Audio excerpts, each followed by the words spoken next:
Hey guys, tonight we begin with something utterly fundamental, deceptively gentle, and yet capable of unleashing unimaginable power. Water. We drink it, we swim in it, our very bodies are made of it. It falls from the sky, carves canyons over millennia, and then, sometimes, without warning, it transforms into an unseen fury, erasing landscapes and rewriting history. Forget the roaring rivers and the crashing waves for a moment. To understand the deadliest floods, we first need to grasp the quiet, constant pulse of our planet, the water cycle. It's Earth's circulatory system, a cosmic dance as old as time, powered by the sun itself. And it's this ceaseless movement, this invisible ballet of moisture, that lays the groundwork for every deluge, every catastrophic surge of water that has ever swept across the land. So let's break it down. Imagine the sun, a tireless alchemist, beating down on our oceans, lakes, and rivers. This warmth gives water wings. Tiny molecules of H2O, invisible to naked eye, lift off the surface, transforming from liquid to vapor. This is evaporation, the first graceful step in the cycle. That seemingly calm ocean out there, it's constantly exhaling billions of gallons of water into the atmosphere every single second. It rises, silent and unseen, carrying immense energy upward. As this water vapor ascends higher into the sky, it encounters colder temperatures. Think of it like a warm, misty breath hitting a cold window pane. The vapor loses energy, condenses back into microscopic liquid droplets or ice crystals, and clings together, forming clouds. This is condensation. Those fluffy white giants drifting lazily across the summer sky, they're massive reservoirs of potential waiting. They are the visible expression of water's quiet journey, accumulating energy and volume. And sometimes they get heavy, really, really heavy. When those clouds can no longer hold their liquid cargo, gravity takes over. The droplets grow too large, the ice crystals too dense, and they fall back to Earth in various forms. Rain, snow, sleet, or hail. This is precipitation, water's majestic return, nourishing the land, filling our rivers, and often just making your afternoon commute a little miserable. Now, here's where the unseen fury begins to stir. What happens when all that water hits the ground? Well, if the ground is dry and porous, some of it soaks in, replenishing groundwater supplies, feeding roots, and generally being well behaved. This is infiltration. But if the ground is already saturated, think of a sponge that can't absorb another drop. Or if the rain falls too heavily and too fast, then water starts moving horizontally across the surface. This is runoff. And runoff, my friends, is the first whisper of a flood. Imagine a gentle stream, happily meandering through a valley after a light rain. It's calm, predictable. But what if the clouds keep unleashing their bounty, hour after hour, day after day? The stream swells. The banks begin to disappear. The water, driven by gravity, accelerates. It seeks the lowest path, joining other rivulets, then creeks, then tributaries, all funneling into a larger river. This entire network of channels, from the highest mountain spring to the widest river mouth, is called a watershed or a river basin. Every drop of water that falls within that basin eventually flows into the main river, like blood returning to the heart. And here's the crucial part. If the volume of water entering the system exceeds the capacity of its channels, that's when the river begins to overflow its banks. This is a riverine flood, the most common and often the most devastating type. But the planet's water cycle isn't just about what falls from the sky. It's profoundly shaped by the land it falls upon. And this is where geography becomes either your best friend or your worst enemy. Think about mountains. They are natural rain catchers, forcing moist air upwards, cooling it, and squeezing out immense amounts of precipitation. That water then rushes down steep slopes, picking up speed and debris, funneling into narrow valleys. These confined spaces can quickly become raging torrents, leading to flash floods, sudden, violent surges of water with little to no warning. They can appear seemingly out of nowhere, transforming a dry creek bed into a deadly river in minutes. The sheer velocity and power of a flash flood can sweep away everything in its path, from boulders to buildings. Then there are floodplains. These are the natural overflow areas of rivers, flatlands adjacent to the main channel that rivers have been using for millennia to spread out when they're full. Historically, human settlements gravitated towards these fertile, flat areas because they were perfect for agriculture.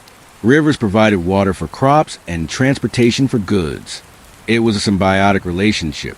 But by building on these floodplains, we've essentially constructed our homes and cities in the river's natural overflow zone. When the river reclaims its ancient territory, it's not the river that's wrong. It's our perception of its boundaries. The consequences, however, are catastrophic for human habitation. And speaking of human habitation, let's talk about urbanization. This is where our cleverness can inadvertently turn the water cycle into a relentless foe. When we build cities, we cover vast expanses of absorbent earth with concrete, asphalt, and buildings. These impervious surfaces prevent water from infiltrating into ground naturally. Instead, it collects and flows rapidly, overwhelming storm drains and sewer systems that were never designed for such volumes. This leads to urban flooding, where streets become rivers, basements fill, and normal infrastructure grinds to a halt, even without a major river overflowing. It's water that has nowhere to go but up. Even coastal areas face their own unique fury. Coastal floods aren't always about rain. They can be driven by storm surges, when powerful winds from hurricanes or cyclones push ocean water onto land, or by exceptionally high tides combined with other weather systems. The ocean, usually a calming horizon, suddenly becomes a battering ram, swallowing shorelines whole. So, the unseen fury isn't a monster. It's the water cycle itself, amplified and complicated by geology and human choices. It's a moment when the planet's life-giving breath turns into a suffocating embrace. It's the subtle shift from gentle nourishment to overwhelming power. It's the energy of a million raindrops, gathering silently, gaining momentum until it breaks free of its perceived boundaries. For millennia, this planetary pulse has shaped our world. It carved valleys, deposited fertile soils, and sustained life. But it has also, just as relentlessly, posed an existential threat. And from the very dawn of civilization, as humanity clustered around those life-giving waterways, they began to learn, often through bitter experience, that the same water that nourished them could, in a single, terrifying moment, turn into an unstoppable force of destruction. They built cities along rivers, learned to irrigate fields, and harness water for transport, reaping immense benefits. But they also began to witness its destructive side, a side that still, to this day, challenges our ingenuity and humbles our ambition. Because long before the engineers built their dams, before the cities sprawled their concrete, before the weather satellites warned us of coming storms, humanity first faced a deluge. And those ancient rains of ruin, born from the very pulse of our planet, would forever be etched into their myths, their memories, and their very survival. When you picture early human civilization, what comes to mind? Maybe vast deserts with pyramids piercing the sky, or lush river valleys where cities first bloomed. What you might not always see is the one constant that shaped them all, the very thing that both gave life and took it away.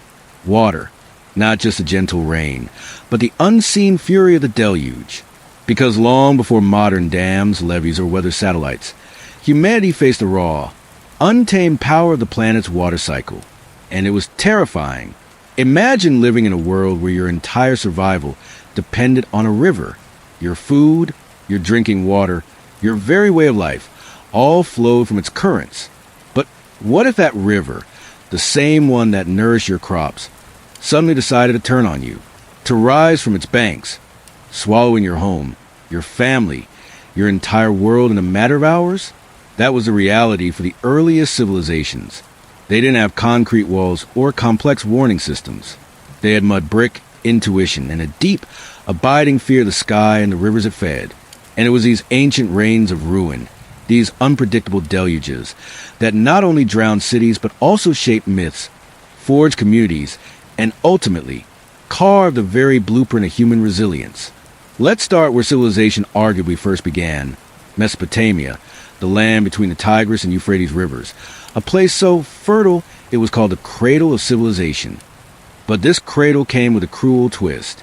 Unlike the predictable, life-giving annual floods of the Nile, the Tigris and Euphrates were notoriously volatile. Their floods were sudden, often violent, and completely unpredictable. Fed by snowmelt from distant mountains, these rivers could swell without warning, turning tranquil waterways into raging torrents that obliterated everything in their path. Picture the early Sumerian city-states, like Ur or Uruk, bustling with life, built from sun-baked mud brick. Their people relied on irrigation channels to bring water to their fields, turning desert into farmland. They lived and died by these rivers. But they also feared them. Archaeological evidence, layers of thick silt found in ancient Sumerian cities, strongly suggest massive, historically significant flood events. We're talking about deluges so vast they would have wiped out entire settlements, leaving behind a thick, silent blanket of mud and despair. It's no coincidence that the most enduring flood myth comes from this very region. The Epic of Gilgamesh, one of humanity's oldest surviving works of literature, tells the story of Utnapishtim, a man chosen by the gods to build an ark and save humanity and all living creatures from a catastrophic global flood. The parallels to later flood narratives are striking.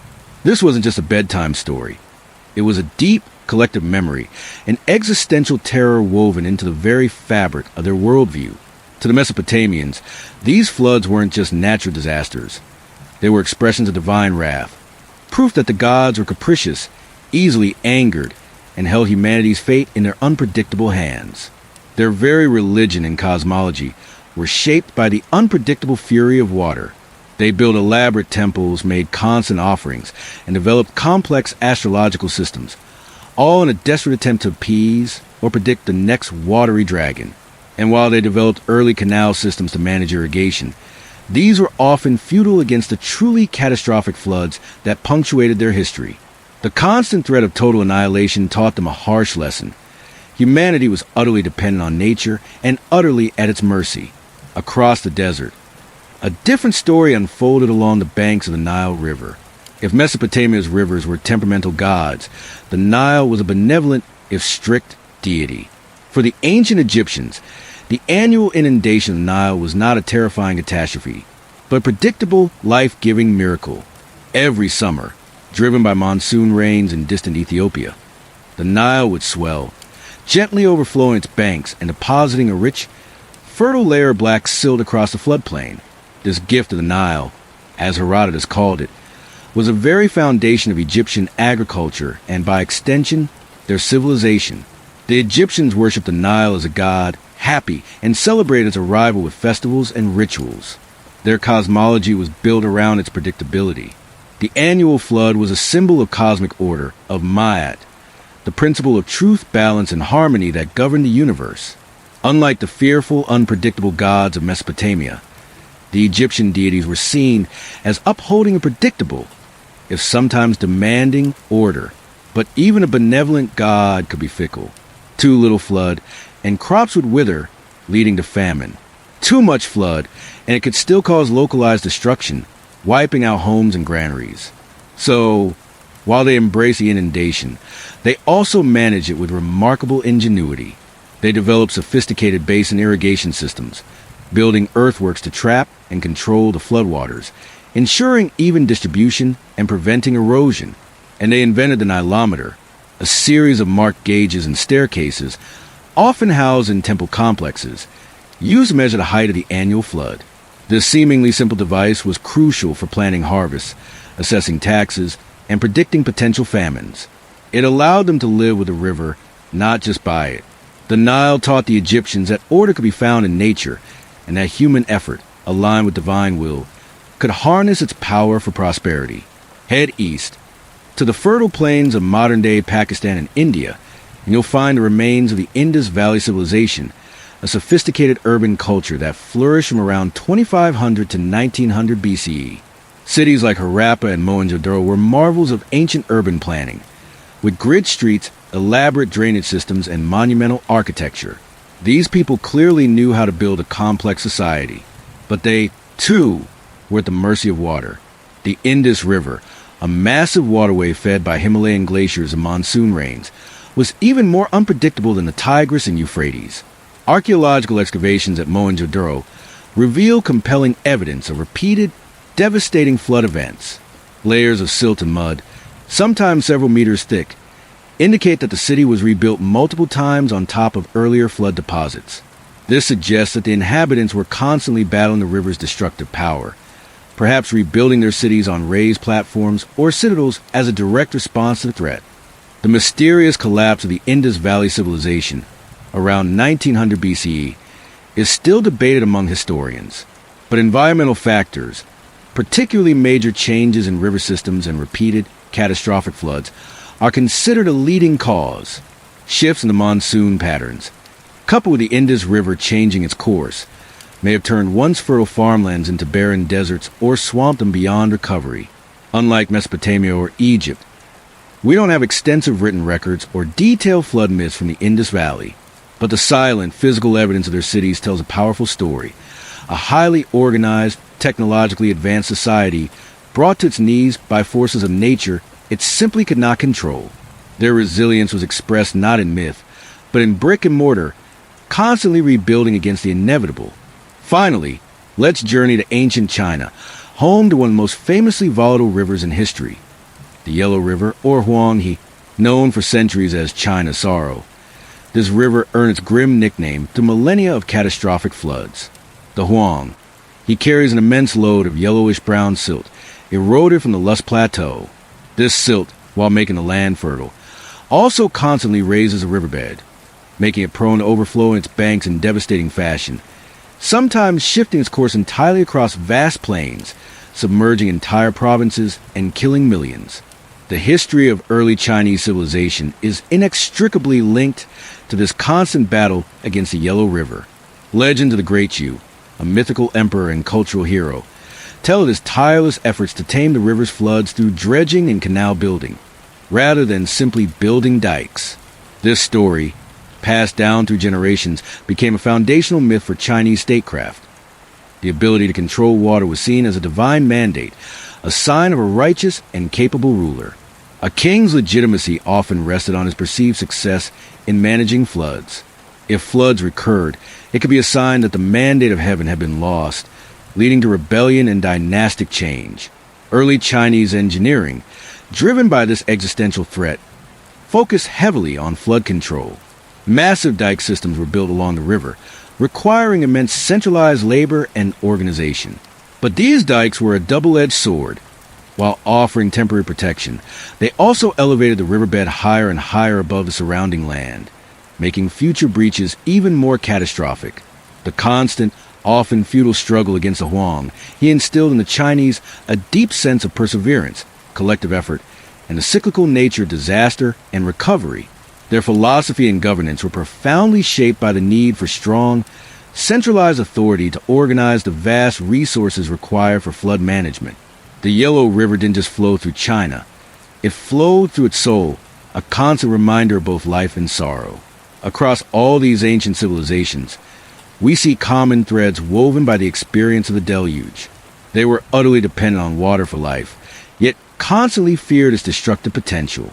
They mythologized floods as divine acts, either as punishment from capricious gods or as part of the sacred cosmic order. They responded with early engineering marvels, canals, dikes, raised cities, a testament to human ingenuity and resilience in the face of overwhelming natural forces. And these floods, these ancient rains of ruin, profoundly shaped their societal structures, often leading to centralized authority capable of organizing vast populations for flood management. From the mud of Mesopotamia to the silt of the Yellow River, humanity's first civilizations were born from water, battled water, and were forever changed by its unseen fury. The stories of those ancient deluges, both real and mythic, still whisper to us today, reminding us that even in our modern world, we are never truly in control when the pulse of the planet turns into unseen fury. Okay, guys, let's talk about a river that is both the lifeblood and the recurring nightmare of a civilization. A river so ancient its waters murmur stories of emperors, famines, and a relentless struggle of humanity against nature. We're talking about the Yellow River. In China, they call it Huanghe. It's revered as a mother river, the cradle of Chinese civilization, the place where dynasties bloomed and culture took root.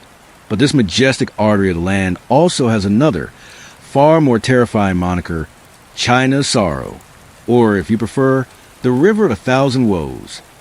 And believe me, it has earned every single one of those painful titles through centuries of unparalleled catastrophe. Imagine a river whose waters are literally the color of mud, not just a little murky, but a thick, swirling, ochre-colored torrent. This isn't just aesthetic. It's the root of its destructive power. The Yellow River originates in the Tibetan Plateau and winds its way through thousands of kilometers, but its truly unique and terrifying characteristic comes from its journey through the Loess Plateau. This vast region in northern China is covered in a fine, silty soil called loess, an incredibly fertile but easily eroded sediment. When the Yellow River cuts through this plateau, it picks up an astronomical amount of this loess, literally billions of tons every year. This isn't just dirt. It's a geological nightmare. This immense sediment load gives the river its distinctive yellow hue, but more importantly, it causes the riverbed to constantly rise. Imagine a river that's perpetually silting itself up. As the riverbed gets higher and higher, the surrounding land effectively gets lower and lower relative to the river. So, to contain the river, engineers have had to build increasingly tall dikes. We're talking about hanging dikes here, where the river literally flows above the surrounding plains. You could be walking through a village and look up at the river, flowing silently, terrifyingly, above your head. And when these dikes inevitably breach, due to heavy rains, poor maintenance, or sheer pressure from the rising water, the result is not just a flood. It's an inland tsunami. When the river breaks its banks, the water doesn't just spread. It unleashes millions of tons of that fine, suffocating silt, burying entire villages, agricultural lands, and even cities under layers of yellow mud. This isn't water receding. It's the land changing, swallowing lives and livelihoods in a muddy embrace. This grim dance between life and death began thousands of years ago. One of the earliest and most foundational stories in Chinese history is that of the Great Flood of Gunyu, often associated with Yu the Great. This legendary flood, said to have occurred around 2200 BC, was catastrophic, threatening to wipe out early Chinese civilization. Unlike previous leaders who tried to dam the raging waters, attempts that apparently failed spectacularly, Yu the Great took a different approach. He spent 13 years tirelessly dredging, digging canals, and channeling the river, guiding its fury rather than try and contain it outright. His legendary efforts, often described as superhuman dedication, brought the flood under control, and he became a revered figure, establishing China's first dynasty, the Xia. The story of Yu the Great isn't just a myth. It's a foundational text for Chinese hydroengineering philosophy. Work with the river, not against it. A philosophy born from a terrifying deluge. Fast forward centuries, and the Yellow River continued its destructive habits. The 11th century, during the Song dynasty, was particularly brutal. Between 1034 and 1044 AD, a series of massive floods caused the Yellow River to dramatically shift its course, devastating vast regions. The capital city of Kaifeng, a bustling metropolis, was particularly vulnerable. Built on the river's floodplains, it was constantly threatened. The river, in its capricious wanderings, could move hundreds of kilometers, leaving behind a trail of desolation and taking millions of lives. Imagine maps of China being redrawn not by conquest, but by the sheer, unbridled force of a river changing its mind about where it wanted to flow. These floods caused immense displacement, food shortages, and untold human suffering, constantly challenging the mandate of heaven of the ruling dynasty. But the worst was yet to come. The 19th century brought one of the deadliest natural disasters in human history, the 1887 Yellow River flood. Following days of torrential rains, the dikes of the Yellow River, swollen and overtopped, finally gave way in Hunan province. The result was unimaginable. A wall of water, mixed with that suffocating yellow silt, swept across the North China Plain, a densely populated agricultural region. Estimates of the death toll vary, but conservative figures range from 900,000 to over 2 million lives lost. Think about that number for a moment. Up to 2 million people, swallowed by a single flood. The devastation wasn't just from drowning. The floodwaters brought widespread famine and disease in their wake, turning an already desperate situation into a full-blown humanitarian catastrophe. Villages simply ceased to exist, buried under feet of mud, their inhabitants swept away or left to starve on the newly formed, desolate landscape. The early 20th century didn't offer much respite. The 1931 China floods, often remembered for their impact on the Yangtze River, also saw significant contributions from the Yellow River. While the Yangtze often steals the spotlight for its sheer volume, the Yellow River's unique silt problem meant its floods were uniquely destructive. The combined death toll from all of China's major rivers that year is staggering, potentially up to 4 million lives. This period was one of immense turmoil for China, a young republic grappling with internal strife, external threats, and a relentless fury of its watery dragon. And then came a truly unique and heartbreaking chapter in the Yellow River's history, the 1938 Yellow River flood. This one wasn't a natural disaster. It was man-made, a desperate act of military strategy that turned a river into a weapon. During the Second Sino-Japanese War, as Japanese forces rapidly advanced into central China, threatening the nationalist capital of Wuhan, Chinese nationalist leader Chiang Kai-shek ordered the dikes of the Yellow River to be deliberately breached near Huaiyankou in Hunan province. The intention was to use the floodwaters as a natural barrier to halt the Japanese advance. The strategic outcome was mixed at best. The flood did temporarily slow the Japanese, disrupting their supply lines and forcing them to reroute. But the human cost was horrific and disproportionate. The deliberate breach unleashed a massive, uncontrolled flood that submerged vast areas of Hunan, Anhui, and Jiangsu provinces, turning millions into refugees overnight. The death toll is estimated to be in the hundreds of thousands, potentially up to 800,000 or even more, with millions more left homeless and destitute. The Yellow River, China's sorrow, was now, ironically, also a weapon of sorrow against its own people, a tragic testament to the brutal choices made in desperate times. The silt, as always, brought long-term desolation, leaving millions of acres of farmland unusable for years. The recurring cycles of Yellow River floods have profoundly shaped Chinese history, culture, and governance. They led to massive internal migrations, as people repeatedly fled the North China Plain. They fostered a deep collective memory of hardship and resilience. The success or failure of a dynasty in managing these floods was often seen as a direct reflection of its mandate of heaven, its divine right to rule. If the emperor couldn't control the river, perhaps he had lost heaven's favor. This put immense pressure on rulers to invest in colossal flood control efforts, leading to some of the world's earliest and most ambitious hydraulic engineering projects. In modern times, China has continued this monumental struggle to tame the Yellow River. Massive dams like the Xiaolangdi Dam, extensive dike systems, and reforestation efforts on the Lus Plateau are all aimed at reducing siltation and controlling floods. Hydropower projects and diversions help manage the river's flow, providing water for agriculture and urban centers.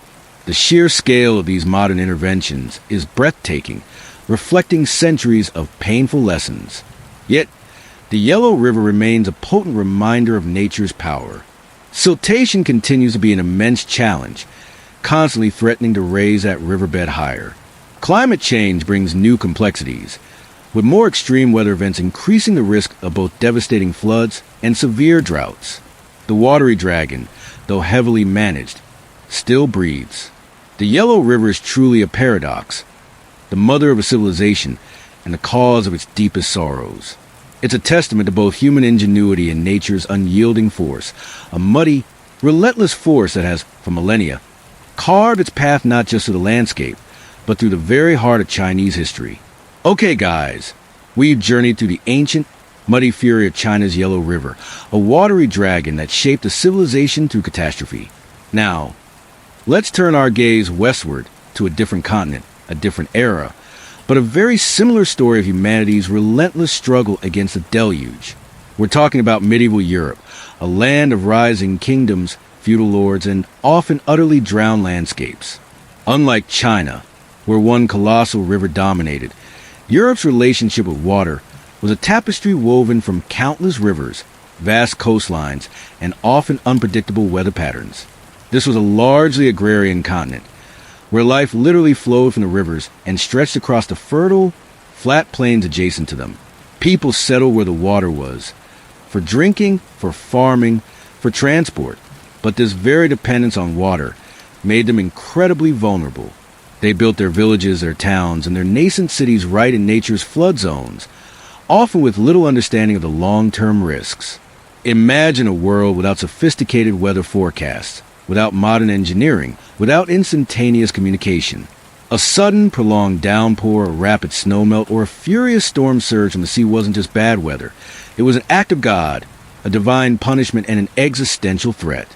The North Sea, in particular, was a relentless, cold-hearted adversary. For centuries, its powerful storm surges battered the low-lying coastlines of what are now the Netherlands, Germany, and Denmark. These weren't just high tides. These were walls of water, driven by gale-force winds, pushing the sea far inland, over flat lands protected by fragile, often rudimentary dikes. The local term for these catastrophes tells you everything you need to know. Groot man drank, which chillingly translates to great drowning of men. One of the earliest and most devastating of these Groot man drinks struck on December 14th, 1287, a date now etched in the collective memory of the Netherlands and Germany as St. Lucia's Flood. Imagine this. The North Sea, already swollen by winter storms, was then whipped into an unprecedented frenzy by a colossal gale. The existing dikes, built laboriously by human hands, simply weren't enough. They crumbled. They breached. When the sea broke through, it didn't just flood, it swallowed. A colossal inland tsunami swept across vast swathes of land, overwhelming entire villages in the blink of an eye. Thousands were caught unprepared in their homes, swept away or drowned in the frigid, churning waters. Estimates of the death toll vary, but conservative figures suggest at least 50,000 lives were lost, possibly far more. Think about that in medieval terms. 50,000 souls in an age when populations were far smaller. It was a demographic catastrophe. But St. Lucia's flood did more than just kill. It permanently reshaped the map of Europe. The most dramatic consequence was the formation of the Zuiderzee, a vast inland sea that dramatically altered the Dutch landscape forever. What were once fertile farmlands and small lakes became a colossal saltwater inlet, fundamentally changing the geography, the economy, and the future of coastal communities. The flood waters created new channels, turned islands into fragmented archipelagos, and erased entire settlements from existence, leaving behind only watery graves and a stark reminder of nature's power to rewrite the world. It was a scar on the land and on the soul. Less than a century later, the North Sea struck again with equal, if not greater, ferocity. On January 16th, 1362, the feast day of St. Marcellus, a storm of legendary proportions unleashed another Groot man drank. This flood, often referred to as the St. Marcellus Flood, or the first Groot man drank, due to its later dating than St. Lucia's, which was retrospectively grouped, was even more widespread. Its impact stretched from England's eastern coast, across the Netherlands, through northern Germany, and deep into Denmark. Coastal defenses, though improved since 1287, were once again no match for the sheer volume and power of the storm surge. The sea breached dikes, inundated estuaries, and swamped low-lying territories with merciless efficiency. The death toll was immense, again estimated in the tens of thousands, wiping out entire communities.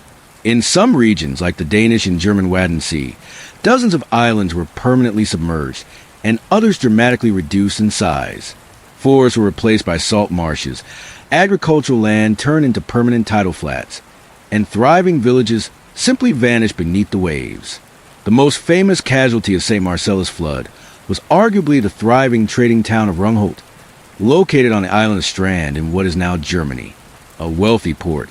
It was supposedly swallowed whole by the sea, its riches and its people lost in a single night. Rungholt became a legendary lost city, whispered about in folklore and songs, a German Atlantis.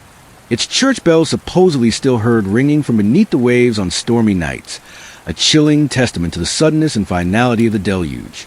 These coastal deluges weren't just disasters. They were geological events, transforming coastlines, forcing migrations, and instilling a deep, enduring fear of the sea in the hearts of generations. But Europe's watery woes weren't confined to its coasts. Inland rivers, though often seen as sources of life, could also turn into engines of destruction. The year 1342 saw an unprecedented riverine flood, often dubbed the Magdalene Flood or the Great Flood of 1342, affecting much of Central Europe. Following a period of exceptionally heavy rainfall, major rivers like the Rhine, Main, Danube, Elbe, and their countless tributaries swelled to unimaginable levels. These were not slow, gradual rises. This was a sudden, violent deluge that overwhelmed riverbanks, swept away bridges, and inundated vast floodplains with terrifying speed. Imagine mighty rivers turning into raging inland seas. Towns built for centuries along riverbanks were simply obliterated. Bridges, vital for trade and communication, were torn from their moorings and carried away. Hundreds of mills, crucial for grinding grain, were destroyed, deepening the economic impact. But the most profound and lasting damage was to the land itself. The sheer force of the floodwaters caused catastrophic soil erosion. Centuries of fertile topsoil, painstakingly built up by farmers, were scoured away, leaving behind barren gravel and sand. In many areas, fields were buried under layers of infertile sediment, rendering them unusable for generations. This wasn't just a temporary loss of crops. It was a permanent alteration of the agricultural landscape, leading to widespread famine in the years that followed. This devastation played a significant role in weakening populations across Europe, making them even more vulnerable to the coming horror of the Black Death just a few years later. Other notable floods, though perhaps less catastrophic on a continental scale, still left their mark.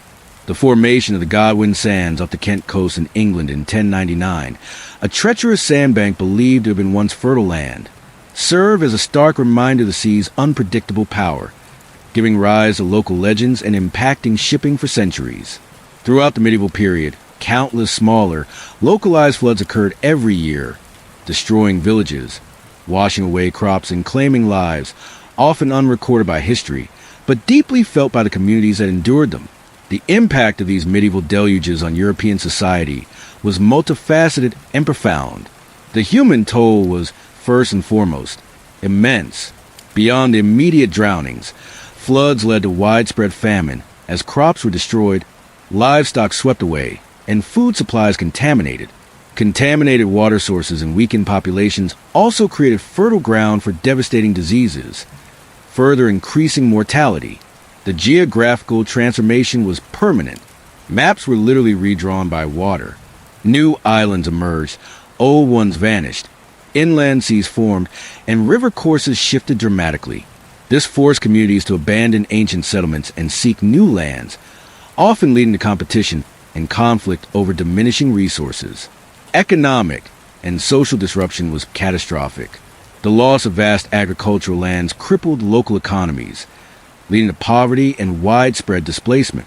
Trade routes were disrupted, bridges destroyed, and communications severed. The feudal system, which relied on stable land and a fixed labor force, was severely strained as serfs and peasants were forced to migrate in search of survival, sometimes breaking free from their traditional bonds. Imagine mighty rivers turning into raging inland seas. Towns built for centuries along riverbanks were simply obliterated. Bridges, vital for trade and communication, were torn from their moorings and carried away. Hundreds of mills, crucial for grinding grain, were destroyed, deepening the economic impact. But the most profound and lasting damage was to the land itself. The sheer force of the floodwaters caused catastrophic soil erosion. Centuries of fertile topsoil, painstakingly built up by farmers, were scoured away, leaving behind barren gravel and sand. In many areas, fields were buried under layers of infertile sediment, rendering them unusable for generations. This wasn't just a temporary loss of crops.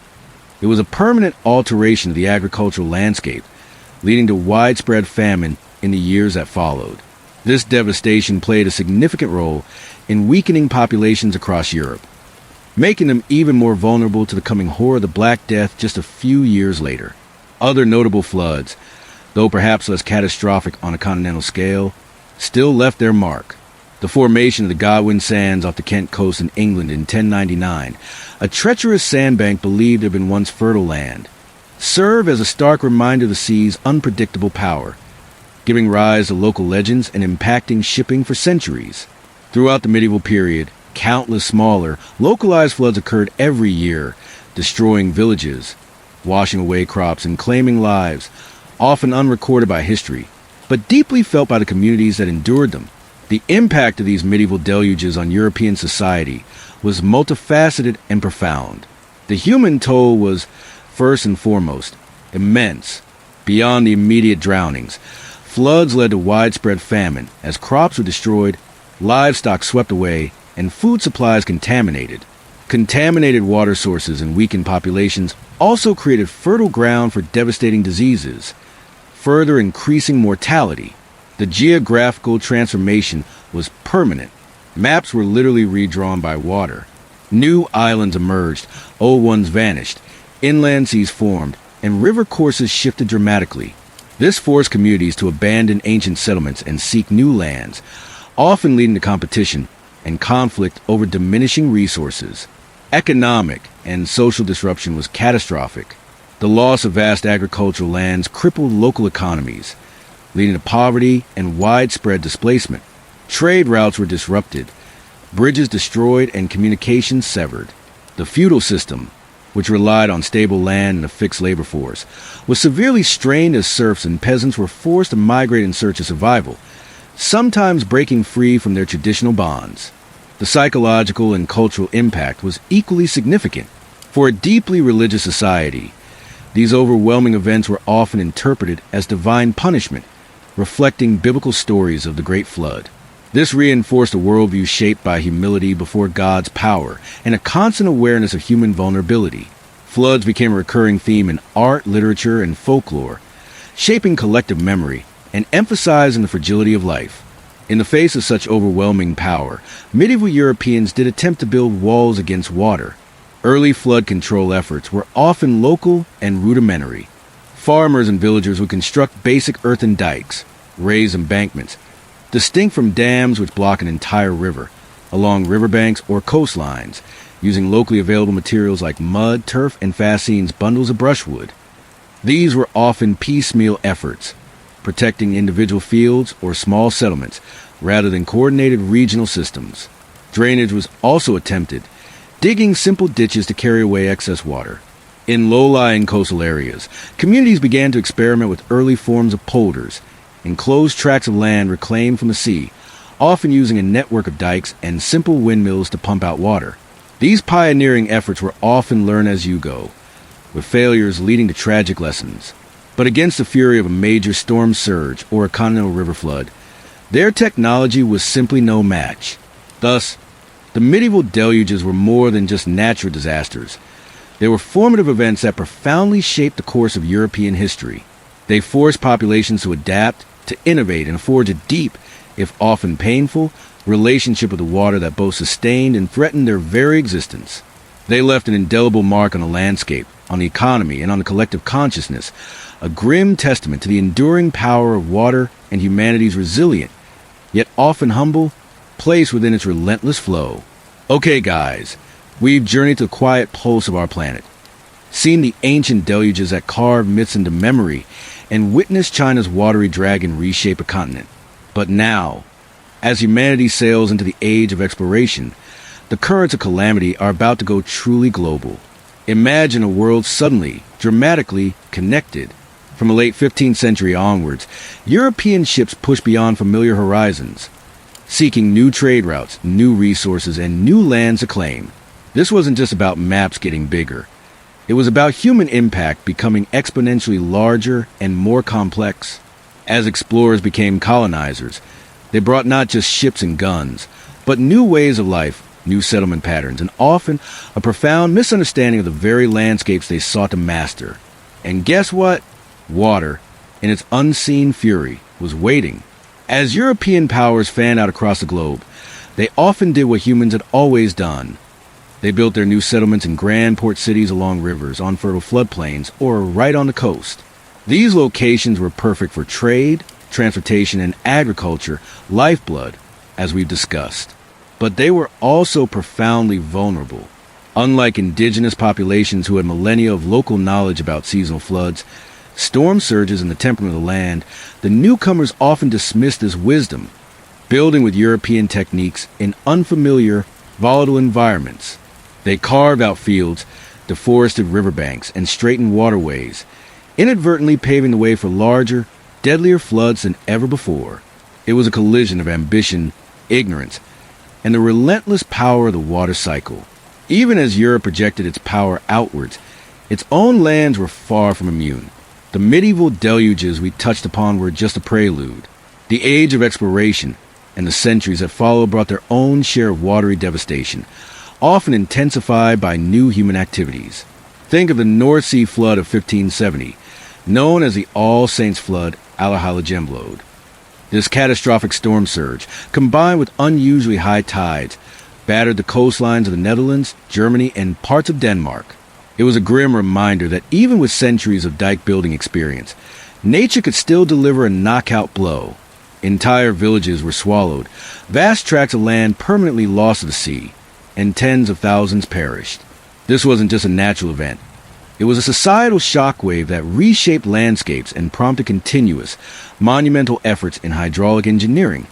A centuries-long arms race against the ocean.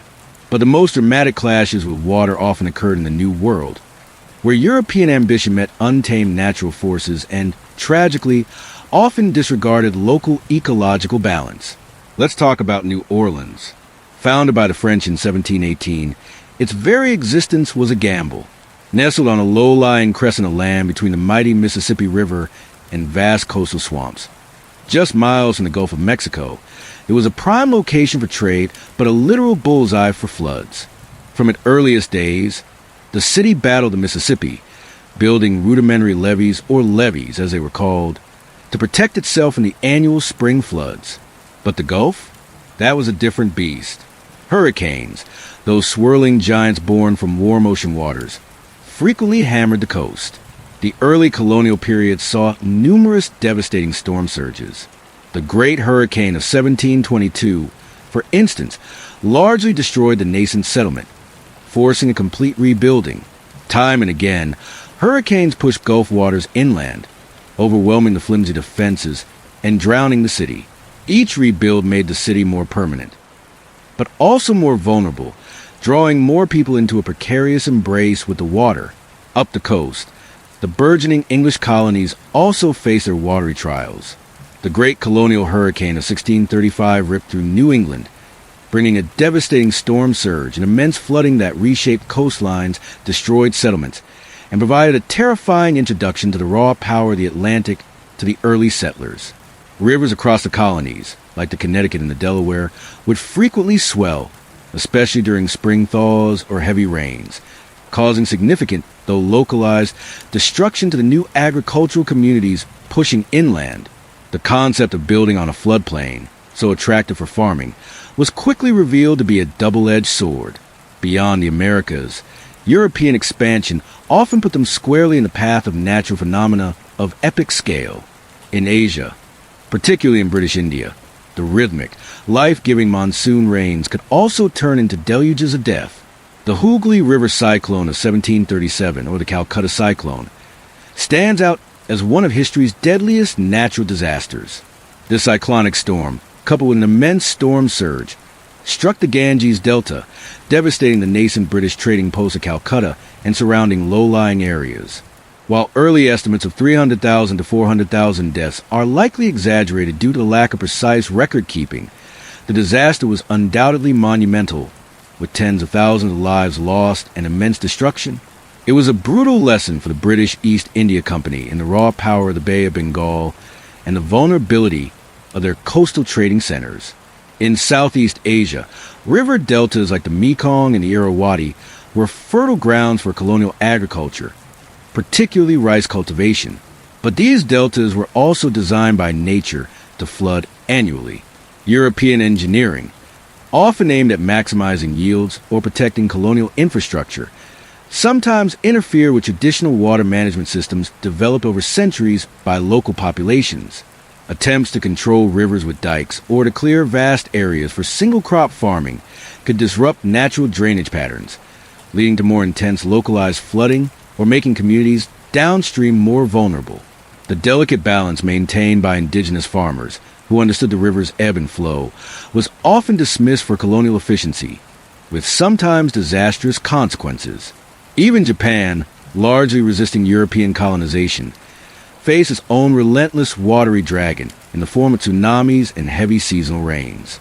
The Great Hoy earthquake and tsunami of 1707 devastated vast stretches of its Pacific coast, with immense waves that reached far inland, causing widespread flooding and destruction.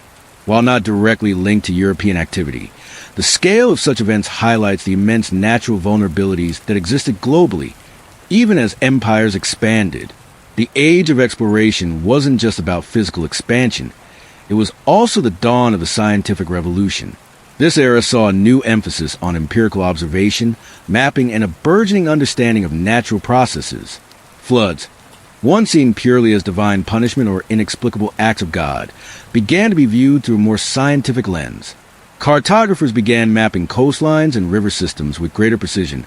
Early hydrographers studied water flow, and nascent meteorological observations helped to understand weather patterns, even if prediction remained rudimentary. This shift also coincided with the rise of global capitalism and early forms of insurance. As trade expanded and colonial ventures became massive financial undertakings, the economic impact of floods became a more pressing concern. Merchants and investors sought ways to mitigate risk. While formal flood insurance as we know it didn't exist, early forms of maritime insurance against acts of God, which certainly included storms and floods, became more sophisticated. The loss of a city like New Orleans or Calcutta wasn't just a humanitarian tragedy. It was a massive financial setback that impacted distant European capitals. This economic calculus added another layer to the motivation for flood control, alongside the traditional imperatives of protecting life and land. Early engineering projects, often born from this blend of scientific inquiry and economic necessity, became more ambitious. European engineers, drawing on lessons from their homelands, like the Dutch mastery of dikes and canals, attempted to apply these techniques in new, often vastly different environments. They built bigger dikes, dug more extensive canals, and drained more swamps. Sometimes these efforts were successful, protecting key ports and agricultural lands. But often, they were met with unforeseen challenges. The sheer scale of tropical deluges, the unpredictable power of hurricanes, or the complex geology of unfamiliar river basins. Many projects failed, and some even made things worse by disrupting natural floodplains or accelerating erosion elsewhere. The consequences of unintended environmental modification, though poorly understood at the time, were beginning to emerge. The age of exploration, therefore, transformed the story of floods from localized, regional tragedies into a truly global phenomenon. It was an era where human ambition met the planet's raw power on an unprecedented scale, where new vulnerabilities were created alongside new opportunities. The patterns established during these centuries, the embrace of risky geographies, the hubris of controlling nature, the economic consequences of disaster, would only intensify as the world hurtled towards its next great transformation, the Industrial Revolution, and with it, a new era of flooding, driven by human ingenuity on an even grander and more devastating scale, was about to begin. Okay, so we've seen how Earth's water cycle and raw geography combined to unleash devastating floods, and how ancient civilizations often bore the brunt of nature's unbridled power. But as humanity marched out of the medieval era and into the age of enlightenment, industrialization, and ever greater technological ambition, something profound shifted. We didn't just witness floods anymore. We started to make them, or at the very least, make them far, far worse. This wasn't intentional, of course. Not at first. It was the unintended consequence of a soaring population, a relentless drive for progress, and a fundamental belief that nature could be and should be tamed. The Industrial Revolution, beginning in the late 18th century and accelerating through the 19th and 20th, fundamentally reshaped our relationship with water. Rivers weren't just life-givers or natural boundaries. They were resources to be harnessed, obstacles to be overcome, and sometimes inconvenient neighbors to be walled off. And in our ambition to control the pulse of the planet, we often inadvertently turn gentle rain into man-made monsoons. Think about it. Where did industrialization begin? In river valleys. Factories needed water for power, for cooling, for transport. Cities swelled around these industrial hubs, sprawling across floodplains that had once been the river's natural release valve. This immediate proximity amplified the risk, but our actions went far beyond just building in the wrong place.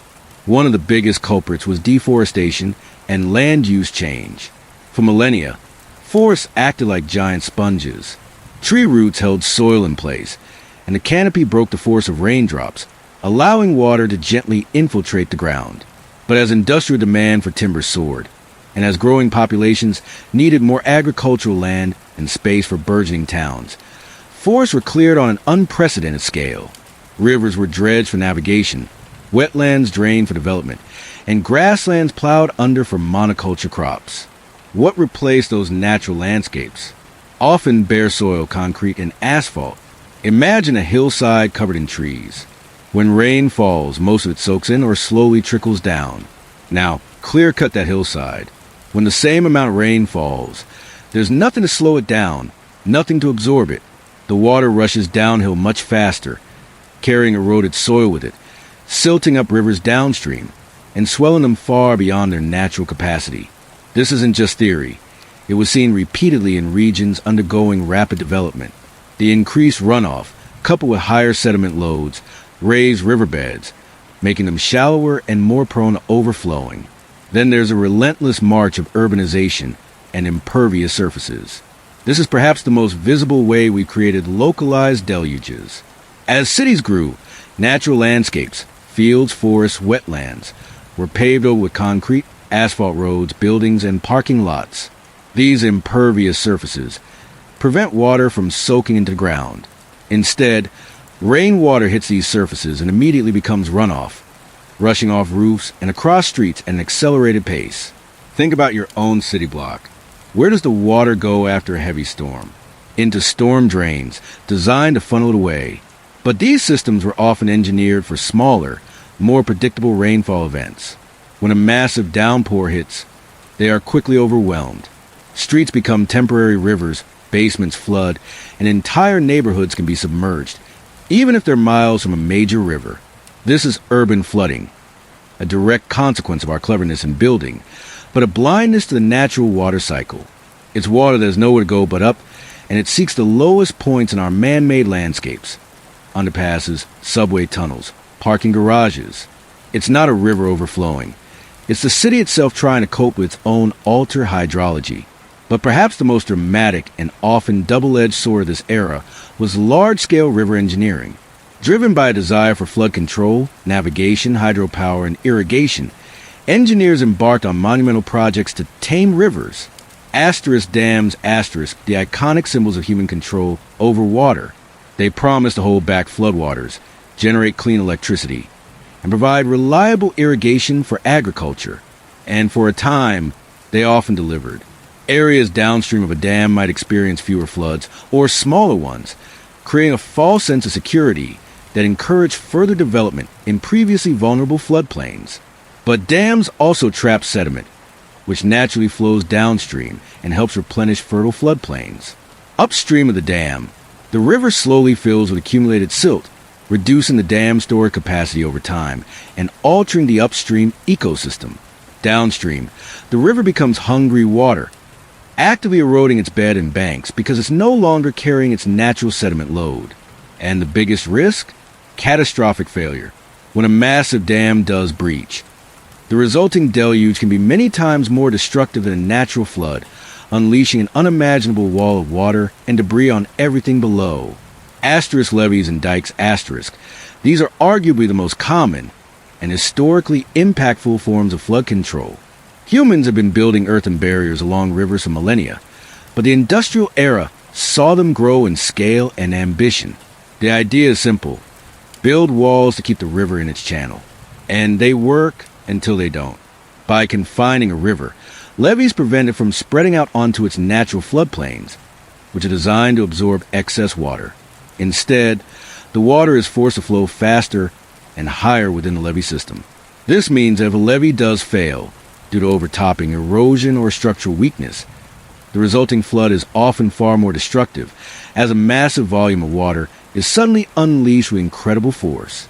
Moreover, by removing the natural pressure relief of floodplains, levees can actually increase flood heights upstream and downstream, simply pushing the problem to another community. This creates a cascade effect, forcing ever higher and stronger levees in a perpetual arms race against a river. Asterisk channelization asterisk. This involves straightening, widening, or deepening river channels to make water flow faster. The logic is that if water moves quickly through a system, it won't have time to back up and flood. While this might protect an immediate area, it drastically increases the water's velocity and erosive power. This engineered river often carves deeper into its bed, further disconnecting it from its natural floodplain. The faster flow can also overwhelm downstream sections of the river, turning a localized problem into a regional one. Channelization also destroys crucial wetland habitats that naturally filter water and slow its flow. The very act of making a river efficient often makes it less resilient and more destructive. Consider the Mississippi River in the United States, a prime example of this industrial-era hubris. After repeated devastating floods in the 19th and early 20th centuries, particularly the Great Mississippi Flood of 1927, the U.S. Army Corps of Engineers embarked on an ambitious program to control the river.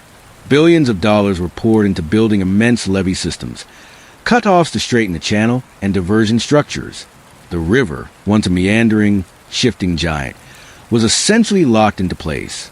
This engineering marvel protected vast agricultural lands and burgeoning cities, but also disconnected the river from its natural floodplains, dramatically increased flood heights when the river did rise to historic levels, and accelerated the flow of water toward the Gulf of Mexico, with profound ecological consequences for the delta.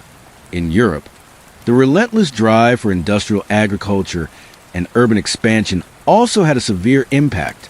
Rivers like the Rhine, once wild and braided, were systematically straightened and dammed. Wetlands, once abundant and crucial for water retention, were drained for farming or industrial sites. This transformed the continent's hydrology, leading to more frequent and intense flooding in areas that had once managed water more naturally. The 19th and 20th centuries saw repeated catastrophic floods across European river basins, exacerbated by these interventions. Even mining practices contributed to man-made monsoons. In regions like California during the gold rush, hydraulic mining, where powerful jets of water were used to blast away hillsides, released colossal amounts of sediment into rivers. This sediment quickly choked riverbeds downstream, reducing their capacity and turning once manageable waterways into prone-to-flood arteries. Similar issues arose in other industrial mining areas globally, where waste rock and tailings were often dumped directly into river systems. It wasn't just about massive engineering projects or widespread deforestation. Even seemingly minor human interventions, when accumulated, could turn heavy rainfall into a crisis. The removal of hedgerows and small forests for larger agricultural fields, the compaction of soil by heavy machinery, the creation of vast drainage networks in farming areas. All these subtle changes reduce the land's ability to absorb water, turning agricultural landscapes into efficient water slides that rapidly channel runoff into rivers. The result of all this industrial-era activity was a new kind of flood, the man-made monsoon. These weren't necessarily new floods in terms of their natural triggers, heavy rain, snowmelt, but their severity, frequency, and destructive power were amplified by human alteration of the landscape and hydrology. We built on floodplains, thinking our levees would hold. We sped up rivers, thinking we were being efficient. We removed nature's buffers, thinking we knew better. And the consequences, often disastrous, would prove a harsh lesson.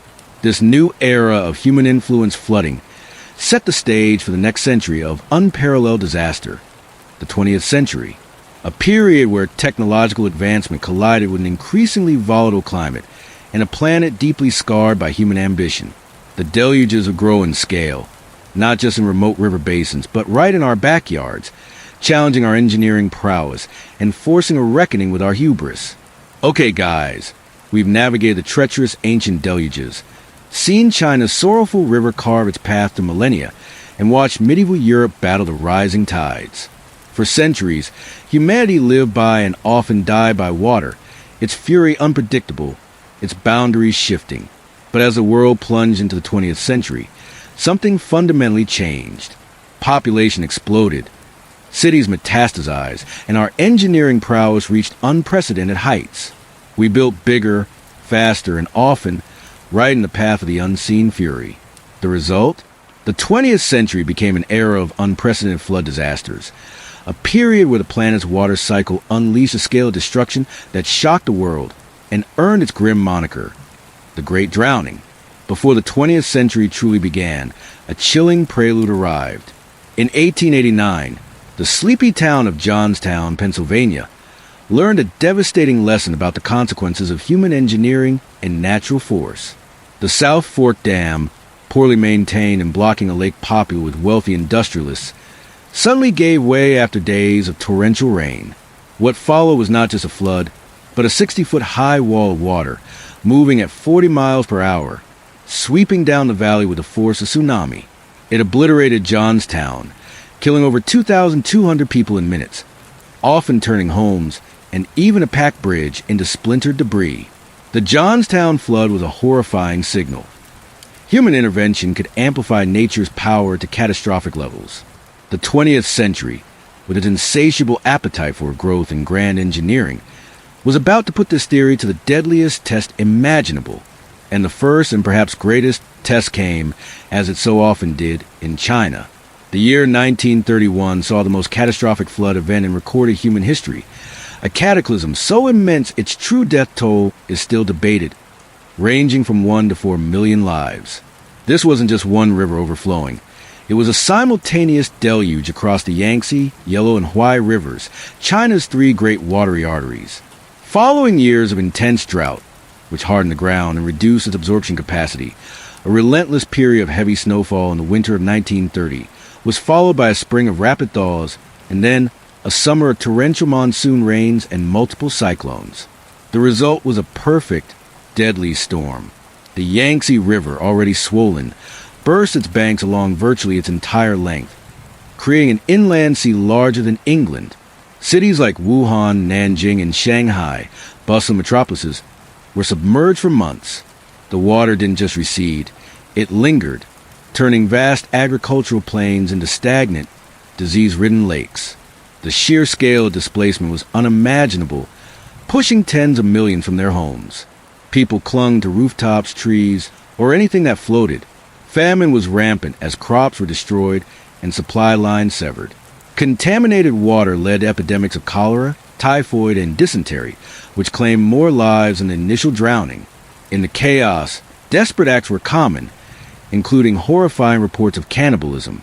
The 1931 China floods were a brutal reminder of nature's raw power, but also a stark illustration of how human vulnerability, amplified by poverty, political instability, and a densely populated floodplain, could turn a natural disaster into an existential catastrophe. It reshaped China's landscape, its demographics, and its enduring struggle against its watery dragons. Across the Pacific, America also faced its own monumental watery challenge. In 1927, the mighty Mississippi River, known as the Father of Waters, unleashed a flood of unprecedented scale. Unlike the unpredictable deluges of China, the Mississippi had been tamed by decades of massive levee construction, a testament to early 20th century engineering hubris. Engineers famously boasted they would conquer the river, making it safe for navigation and settlement. They were wrong. Heavy rains throughout the spring swelled the Mississippi and its tributaries to unimaginable levels, putting immense pressure on the levee system. When the levees finally breached, they did so spectacularly, often in multiple locations simultaneously. The flood inundated 27,000 square miles across 7 states, turning vast areas of Arkansas, Mississippi, and Louisiana into an inland ocean. Over 700,000 people were displaced, the majority of them African-American sharecroppers and laborers living on the fertile but vulnerable floodplains. The racial disparities of the disaster were stark. Many black communities were forced onto levee tops without adequate food or shelter, essentially held in concentration camps by the National Guard, forced to labor at gunpoint to repair the broken levees. The Red Cross, while providing aid, also enforced segregation in its relief camps. The flood highlighted deep-seated racial inequalities in America and became a catalyst for the Great Migration, as hundreds of thousands of African Americans left the devastated South seeking opportunity and dignity elsewhere. The 1927 Mississippi flood wasn't just a natural disaster. It was a social and political crucible that exposed the raw nerves of a nation grappling with its own internal divisions, and forever changed America's approach to river management, leading to even larger, more complex flood control projects by the Army Corps of Engineers. Back in Europe, the threat wasn't always from raging rivers. The North Sea, a notoriously restless body of water, often turned into a battering ram, as it had for centuries during the Groot Mandranks. But in 1953, it delivered a knockout blow of modern scale. On the night of January 31st to February 1st, a colossal storm, characterized by a massive northwesterly gale and an exceptionally high spring tide, converged on the low-lying coastlines of the Netherlands, the United Kingdom, and Belgium. The result was a catastrophic storm surge that overwhelmed coastal defenses, sweeping miles inland and causing widespread devastation.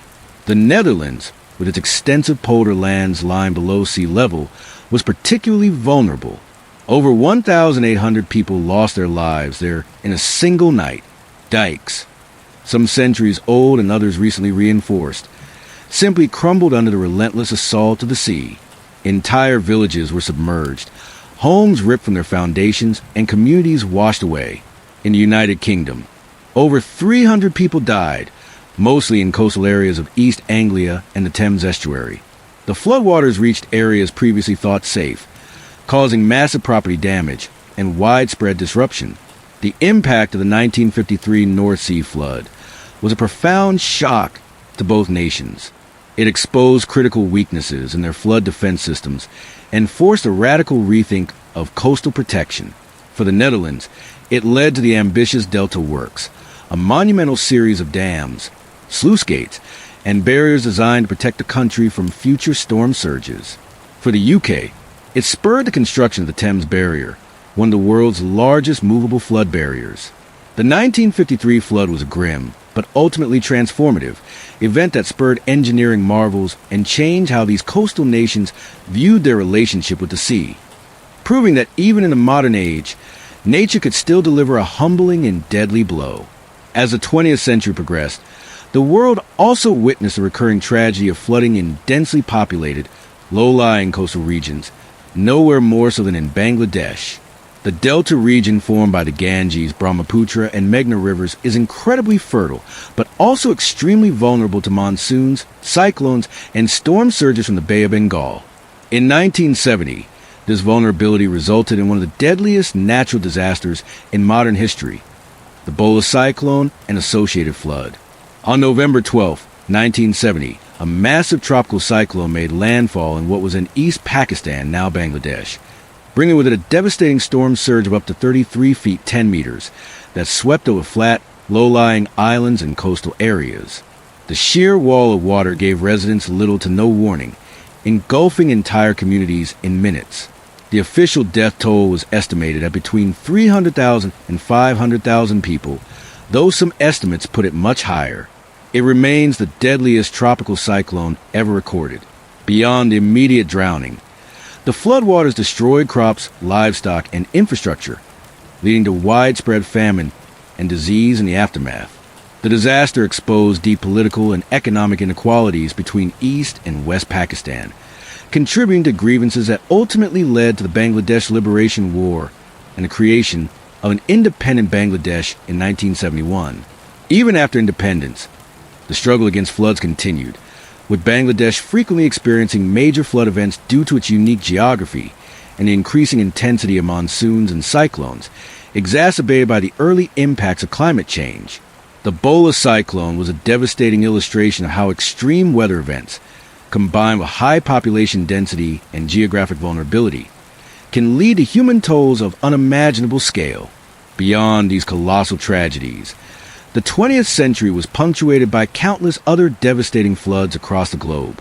From Europe's destructive Central European flood of 1910 that ravaged the Elbe and Oder rivers, to Japan's frequent and deadly flash floods from heavy rains and typhoons. The 1935 Yangtze River flood, though overshadowed by 1931, still killed over 140,000 people. The 1954 Bangladesh floods, driven by extreme monsoon rains, submerged vast areas and caused immense suffering. In the United States, the 1936 New England flood a result of two hurricanes within a week, swamped cities and caused widespread damage. The 1972 Rapid City flood in South Dakota, caused by a massive cloudburst, demonstrated the lethal power of flash floods in urban areas, claiming over 200 lives. These great drownings of the 20th century underscored several critical and terrifying lessons. Firstly, population growth and rapid urbanization, particularly in flood-prone river basins and coastal deltas, meant that more people were living directly in harm's way than ever before. Secondly, engineering solutions, while offering temporary protection, often created a false sense of security. The failure of massive levee systems or dams could lead to even more catastrophic outcomes, proving that nature could not truly be conquered. Thirdly, changing land use, including deforestation of upstream areas and the paving over of natural floodplains, accelerated runoff and increased the intensity of flood events. Finally, the latter half of the 20th century began to see the early, undeniable signals of climate change, with an observable increase in extreme weather events. More intense rainfall, more powerful storms, and rising sea levels, transforming the planet's water cycle into an even more unpredictable and ferocious force. The great drowning of the 20th century was a brutal, relentless teacher. Each disaster, while unique in its geography and immediate cause, echoed a universal truth. Humanity's growing footprint was making us increasingly vulnerable to the very lifeblood of our planet. The collective memory of these unprecedented floods pushed nations to invest monumental resources into new flood control strategies, early warning systems, and scientific research. But as the century closed, the lessons were still being learned, often through bitter experience, and the stage was set for an even more complex and challenging era of flooding in the 21st century, where the deluge would arrive not just from distant rivers or raging seas, but increasingly from right next door. Okay, guys, we've sailed through centuries of calamity, from ancient deluges carving myths to mighty rivers reshaping continents. We've seen how humanity, in its quest for progress, began to inadvertently stir the very waters that sustained it. Now, as we stand in the 21st century, that unseen fury is no longer unseen, and it's certainly not far away. It's the deluge next door, a modern flood crisis amplified by our own choices and a rapidly changing climate. If the age of industrialization was about taming rivers with concrete and steel, the modern era has seen us unwittingly turn our own innovations into flood accelerators. We built bigger, faster, and denser, and in doing so, we essentially laid out a welcome mat for water. Let's start with urbanization. Think of our cities. What are they made of? Concrete, asphalt, rooftops, paved parking lots. These are what hydrologists call impervious surfaces. Historically, when rain fell on natural landscapes, forests, grasslands, open fields, a significant portion of it would soak into the ground. This is infiltration, a crucial part of the water cycle that replenishes groundwater and slows runoff. But when you cover vast expanses of absorbent earth with concrete and buildings, where does that water go? It has nowhere to soak in. Instead, it collects and rushes. It becomes rapid runoff, a torrential sheet flowing across our impervious surfaces, picking up speed and volume as it seeks the lowest point. This isn't just an inconvenience. It's a fundamental alteration of the natural water cycle. Our sophisticated storm drain and sewer systems, many of them relics from the 19th or early 20th centuries, were never designed to handle such immense volumes of water arriving so quickly. They're like arteries suddenly trying to cope with a massive, uncontrolled surge of blood. They get overwhelmed. Manhole covers blow off. Streets become instant rivers. Basins become indoor lakes. And underpasses transform into deadly traps. This is urban flash flooding, a phenomenon becoming increasingly common even in cities far from major rivers or coastlines. It's water that has nowhere to go but up, flooding infrastructure and paralyzing daily life. And we haven't stopped building on floodplains.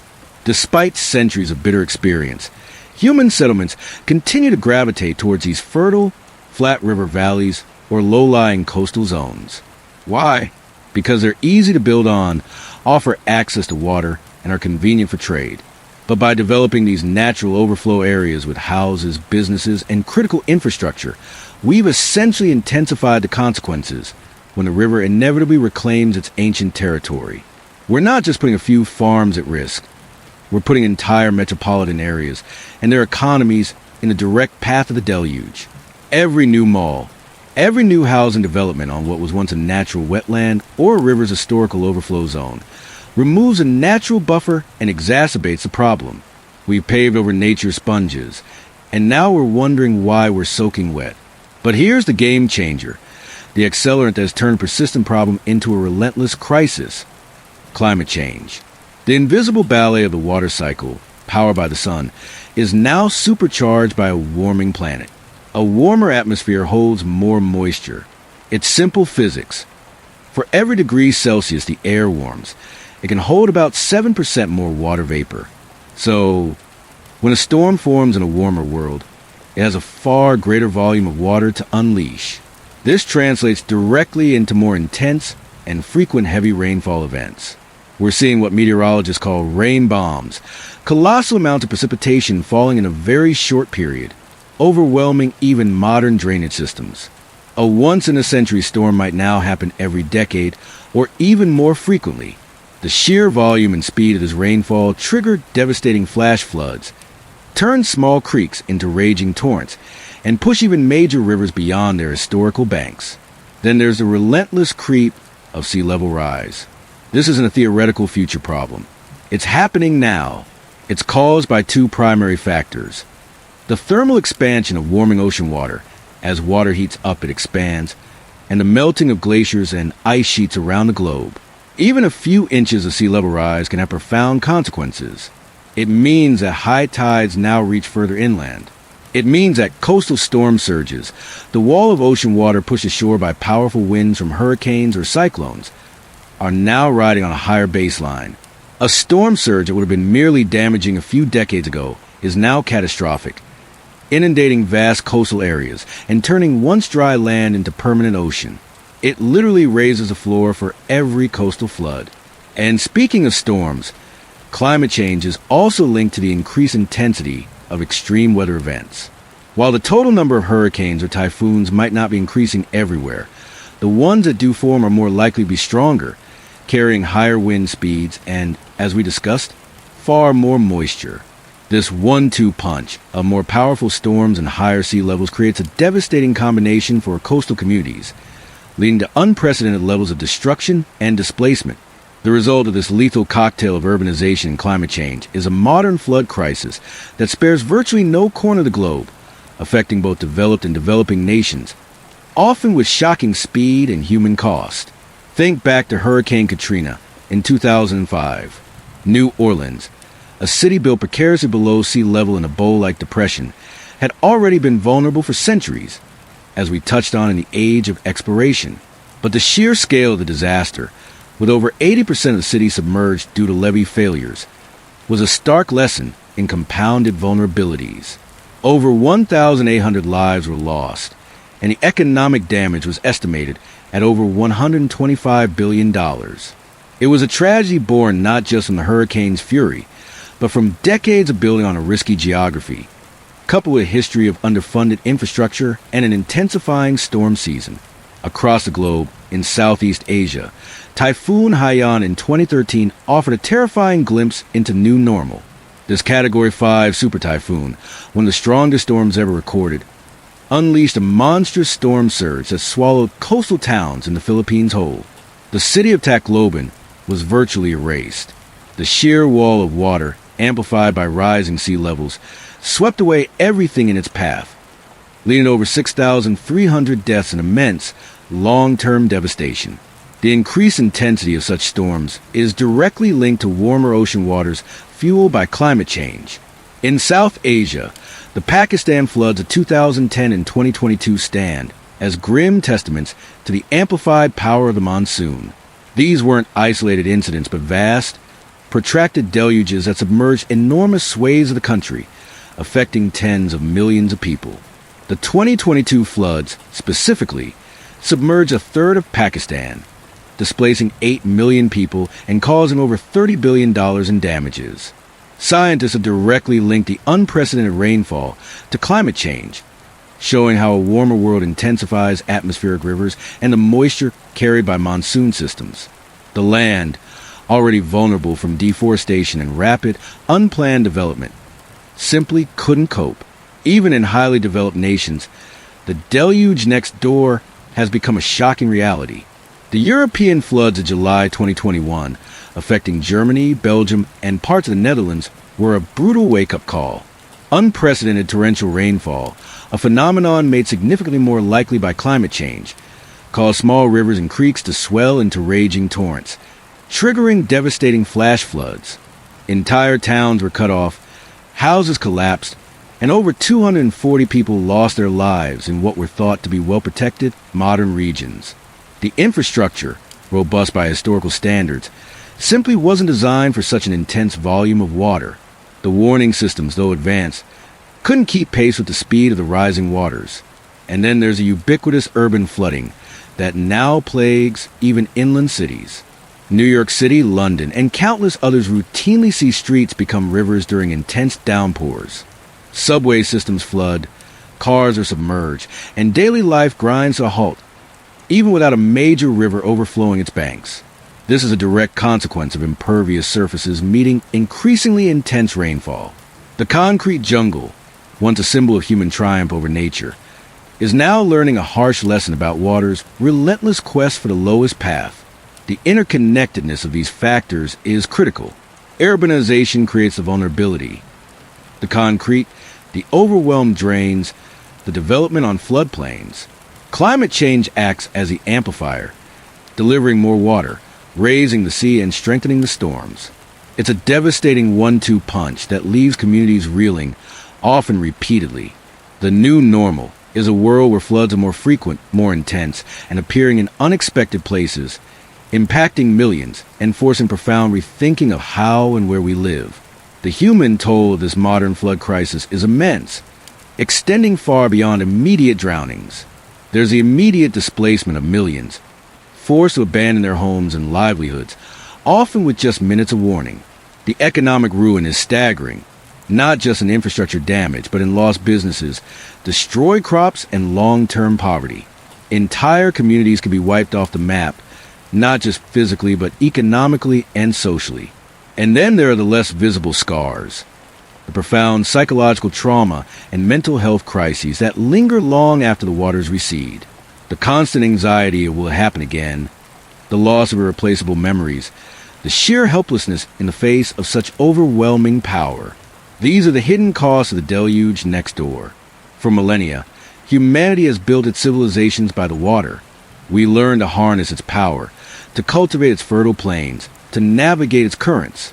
But now, in the age of rapid urbanization and accelerating climate change, the very waters that gave us life are threatening to reclaim it, demanding that we finally listen to the whispers from the waves and confront the fury we have helped unleash.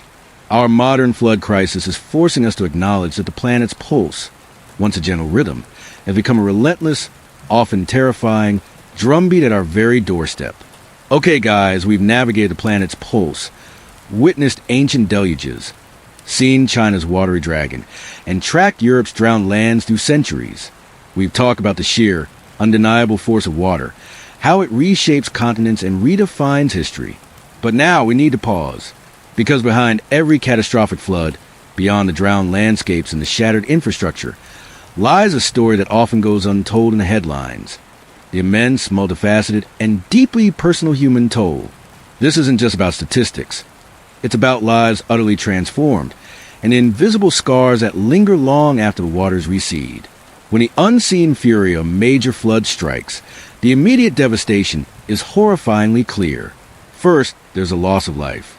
This is the most brutal and final consequence. People caught in the deluge, swept away by raging currents, trapped in collapsing homes, or buried under landslides triggered by saturated earth. Think of the 1887 Yellow River flood, claiming millions of lives not just through drowning, but the subsequent famine and disease. Or the 1287 St. Lucia's flood in Europe, where tens of thousands were swallowed by the North Sea's surge in a single night. These aren't just numbers. They're individuals, families, entire communities erased in a terrifying instant. And for every life lost, countless more are left grieving, grappling with sudden, violent void that can never be filled. Then comes the immediate displacement.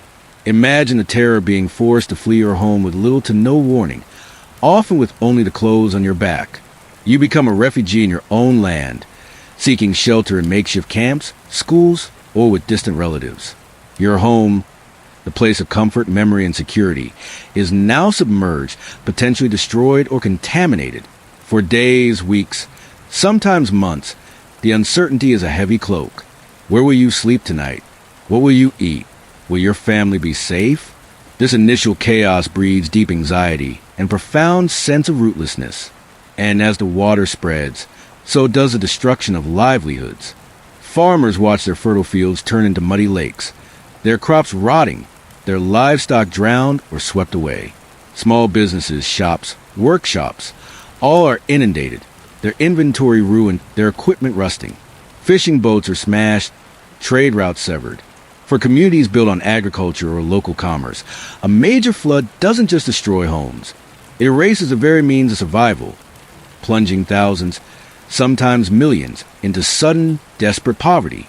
The ancient communities we discussed, dependent on riverine floodplains, were particularly vulnerable. Their very existence was a gamble against water's unpredictable temper.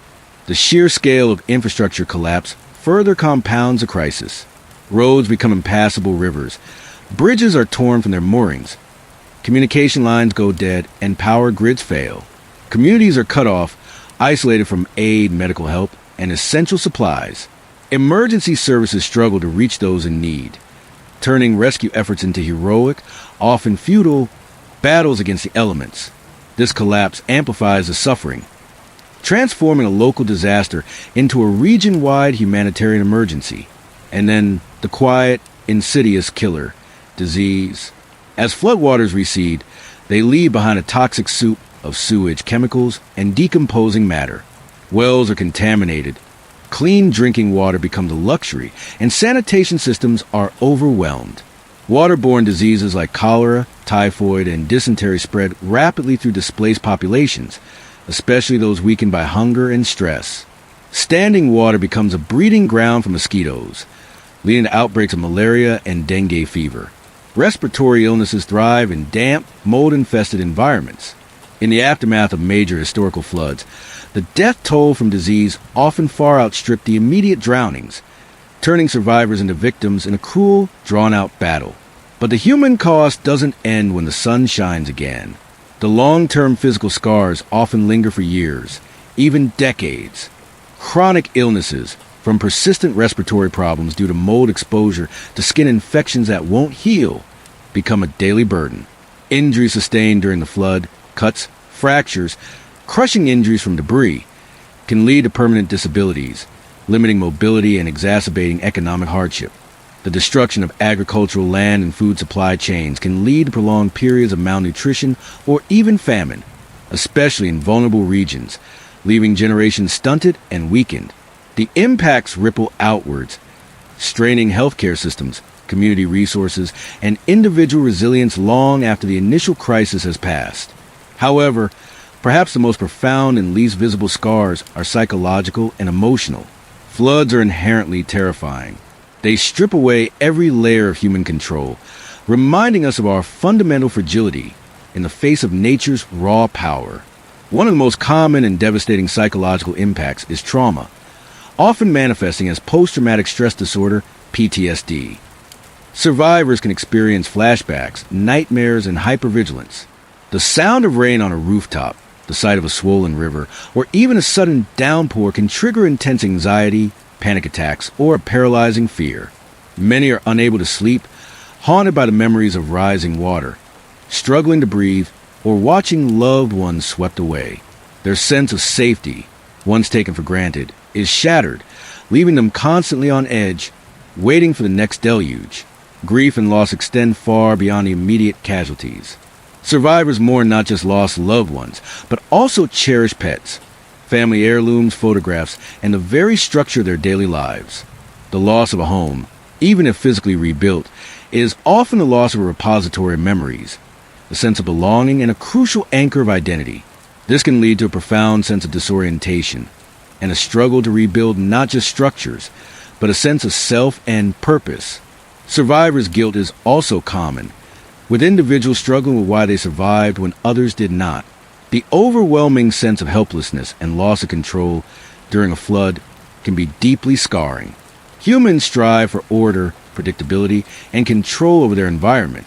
A flood ruthlessly exposes the illusion of that control. Watching everything you own, everything you worked for, simply float away or be swallowed by an unstoppable force leaves many feeling utterly powerless and insignificant. This can lead to pervasive feelings of depression, anxiety, and a loss of faith in the future. For children, the psychological impact can be particularly severe and long-lasting. Witnessing a flood can cause developmental setbacks, separation anxiety, difficulty concentrating in school, and persistent fears. They may struggle to articulate their trauma, acting out or withdrawing, requiring specialized psychological support that is often unavailable in post-disaster zones. At the community level, the social fabric can erode under the immense strain. Displacement scatters families and neighbors, dissolving established social networks that provide crucial support. Competition for scarce resources, the stress of rebuilding, and the lingering trauma can lead to increased domestic violence, substance abuse, and crime. Shared public spaces, schools, churches, community centers are often destroyed, further weakening social cohesion. While communities often rally together in the immediate aftermath of flood, the long-term process of recovery can be divisive and exhausting, leaving behind a fragmented landscape both physically and socially. Finally, the economic aftermath often traps communities in a relentless cycle.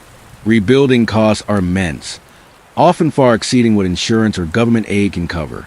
Many lose their homes and livelihoods permanently, forcing them into prolonged poverty or desperate migration as climate refugees, seeking new lives in unfamiliar places.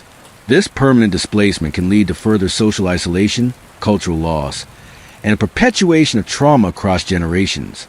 The human toll of major floods, therefore, is a complex tapestry of immediate devastation, lingering physical ailments, and profound psychological trauma.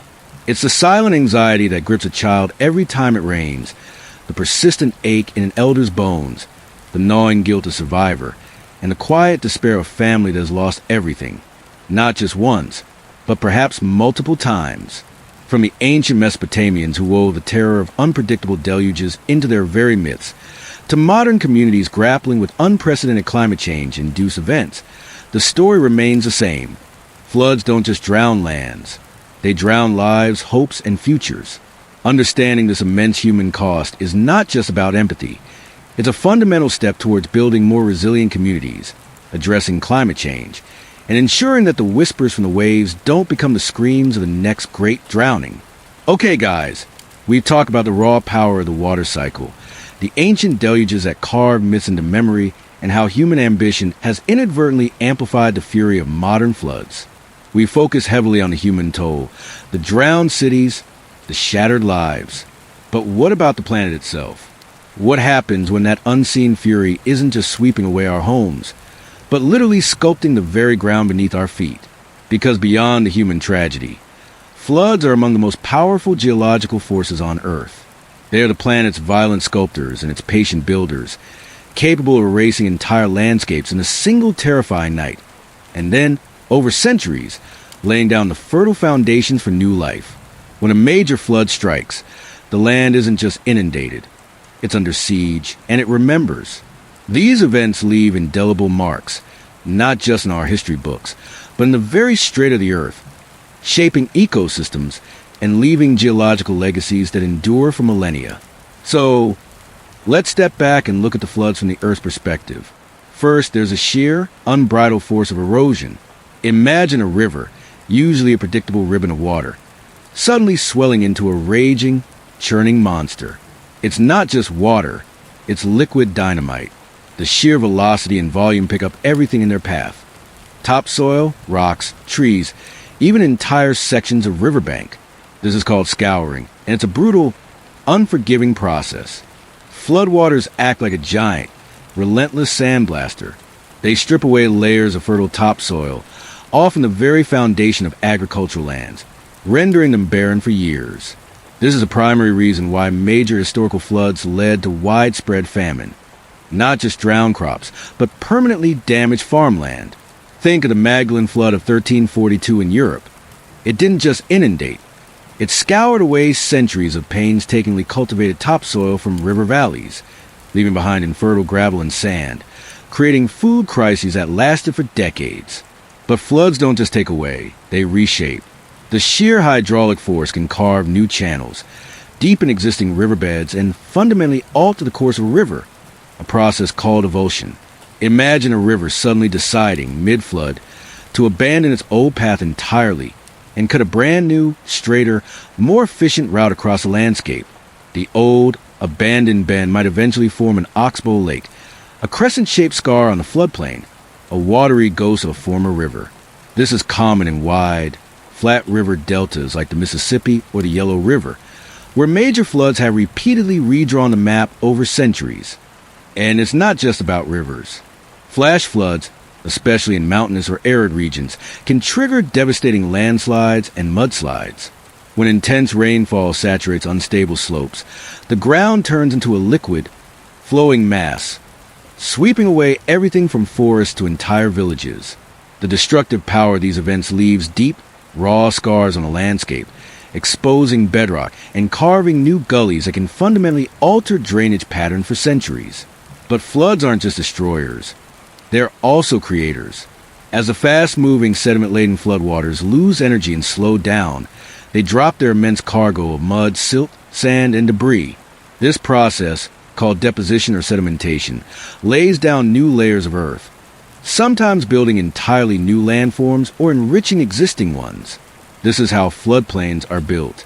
These flat, fertile lands adjacent to rivers are natural overflow zones, formed over millennia by repeated flood events depositing nutrient-rich silt. Historically, civilizations gravitated towards these areas precisely because of their incredible fertility. The annual gift of the Nile was exactly this, a predictable deposition of black, life-giving silt that made Egyptian agriculture flourish. Even the infamous Yellow River, China's sorrow, derived its name and much of the fertility of the North China Plain from the billions of tons of silt it deposited over geological time. These new layers can bury old landscapes, preserving archaeological sites or creating new, rich soils. Floods also contribute to formation of deltas, vast, low-lying landforms at river mouths where sediment is continually deposited as the river meets a larger body of water. The immense Ganges-Brahmaputra Delta in Bangladesh, the Nile Delta, the Mississippi Delta. These are all products of countless flood events over geological time, continually adding new land, creating new wetlands, and supporting unique ecosystems, even as they remain incredibly vulnerable to the very forces that created them.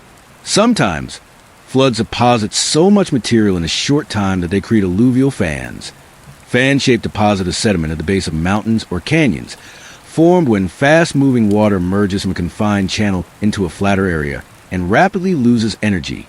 These fan-shaped formations are common in arid regions and can be incredibly fertile where water is present, but also dangerous during flash floods that regenerate them. The immediate impact of floods on ecosystems can be devastating.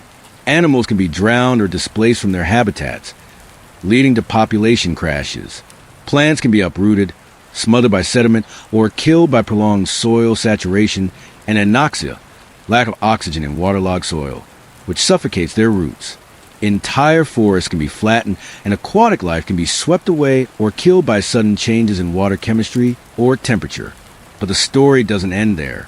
In the long term, floods can be a powerful force for ecological renewal and reshaping. Asterisk nutrient redistribution, asterisk floodwaters, carry immense amounts of organic matter and nutrients from upstream areas and deposit them across floodplains and wetlands.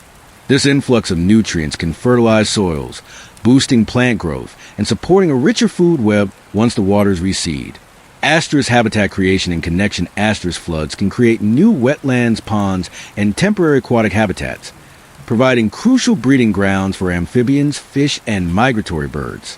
They can also reconnect isolated aquatic habitats, allowing fish and other species to move between river channels, oxbow lakes, and backwater areas, promoting genetic diversity and recolonization. Asterisk seed dispersal asterisk floodwaters act as a natural dispersal mechanism for plant seeds, carrying them far from their parent plants and depositing them in new areas, promoting plant diversity and colonization on new ground. Asterisk succession and disturbance asterisk floods are a natural disturbance that drives ecological succession. By clearing out existing vegetation, they create opportunities for new species to colonize, leading to dynamic shifts in plant and animal communities. This can favor fast-growing, flood-tolerant pioneer species that pave the way for more diverse ecosystems over time. However, not all ecological impacts are beneficial. Floods can also introduce invasive species by carrying their seeds or larvae to new areas where they outcompete native flora and fauna. The sudden influx of fresh water can drastically alter the salinity of coastal estuaries, harming marine life. Furthermore, floods can carry vast amounts of pollutants, chemicals, sewage, debris from urban and industrial areas into natural ecosystems, leading to long-term contamination and ecological damage. Riparian zones, the areas along riverbanks, and wetlands are particularly important in the context of floods. These ecosystems act as natural sponges, absorbing and slowing down floodwaters, filtering pollutants, and reducing the intensity of downstream flooding.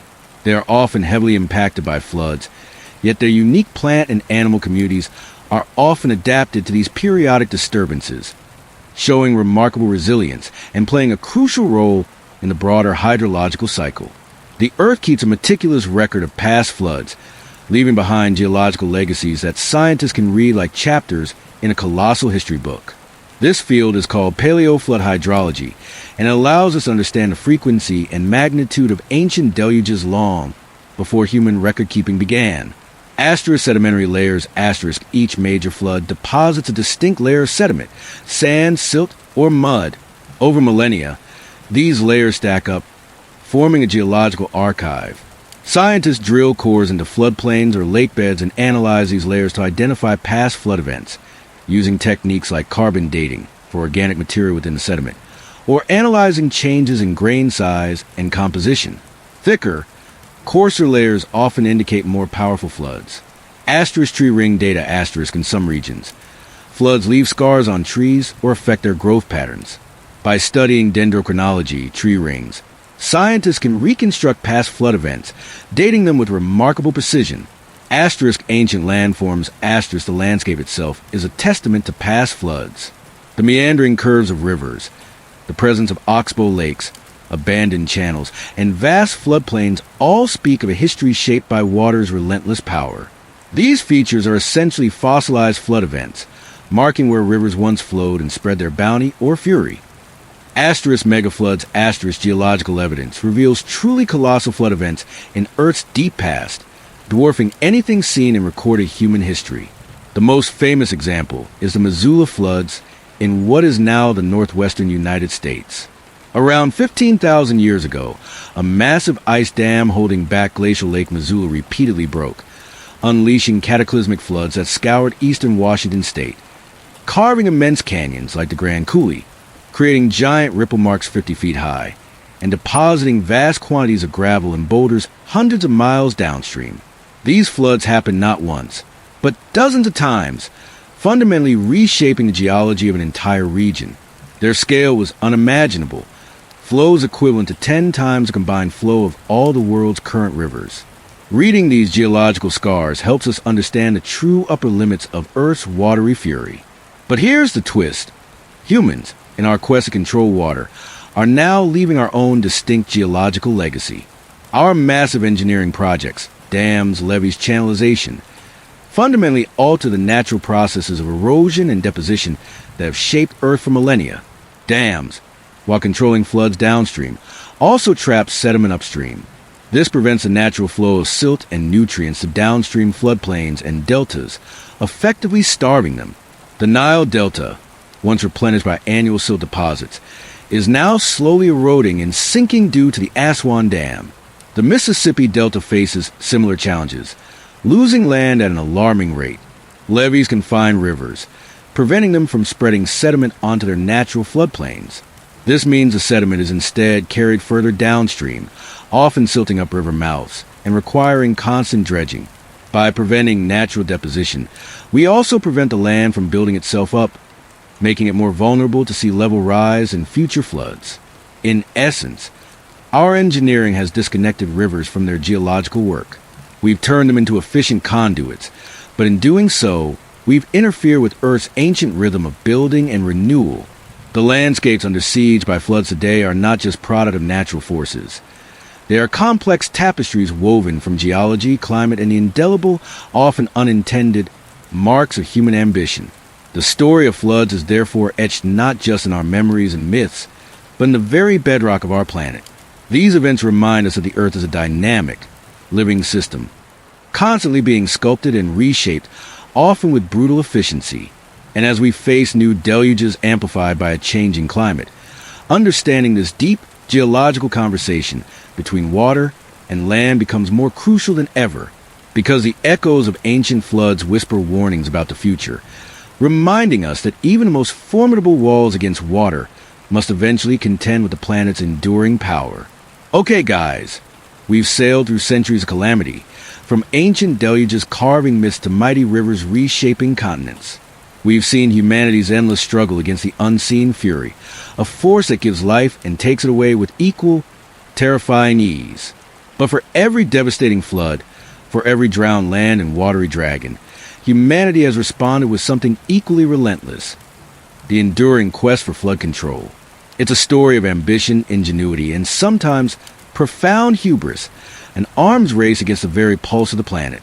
From the very dawn of civilization, as people clustered along fertile riverbanks, they began to learn through bitter experience that living with water meant managing its temper. Their first attempts were rudimentary, often just piles of mud and brushwood. But these humble beginnings were the seeds of what would become some of the greatest engineering marvels in human history. In Mesopotamia, the volatile Tigris and Euphrates, unlike the predictable Nile, demanded constant vigilance. Early Sumerians dug intricate networks of irrigation canals to bring life-giving water to their crops. But they also built rudimentary earthen dikes, simple raised embankments, to protect their burgeoning city-states from the sudden, violent surges of these unpredictable gods. While often overwhelmed by truly catastrophic floods, these efforts cemented a foundational principle: water could be channeled, managed, and, to some extent, controlled. This early struggle gave birth to legends like Yu the Great in ancient China, whose mythical tireless efforts to dredge rivers and build canals to guide, rather than dam, the devastating Huang. He became a foundational myth for Chinese statecraft. The ability to control water was seen as a divine mandate, a sign of a righteous ruler. Across the desert, the ancient Egyptians faced a different challenge with the Nile. Its annual inundation was a predictable, life-giving miracle, but it still needed careful management. They developed sophisticated basin irrigation systems, using earthworks and simple dams to trap and distribute the fertile floodwaters across their fields, ensuring prosperity. They even invented the nilometer, a series of marked gauges, to precisely measure the flood height, allowing them to predict harvest, assess taxes, and prepare for potential famine or excess.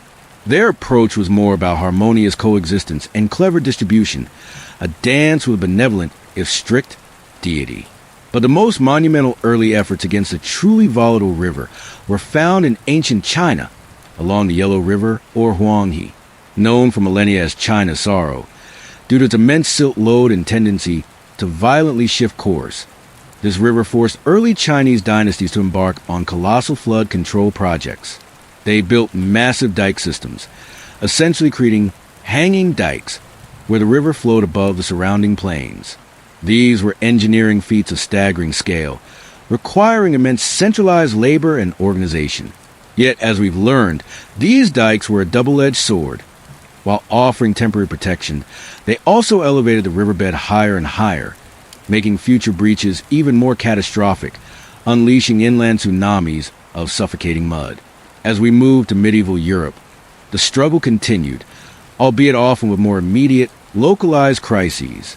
The brutal North Sea floods, like the St. Lucia's, 1287, and St. Marcellus, 1362, Grootman drinks, swallowed vast tracts of land and killed tens of thousands.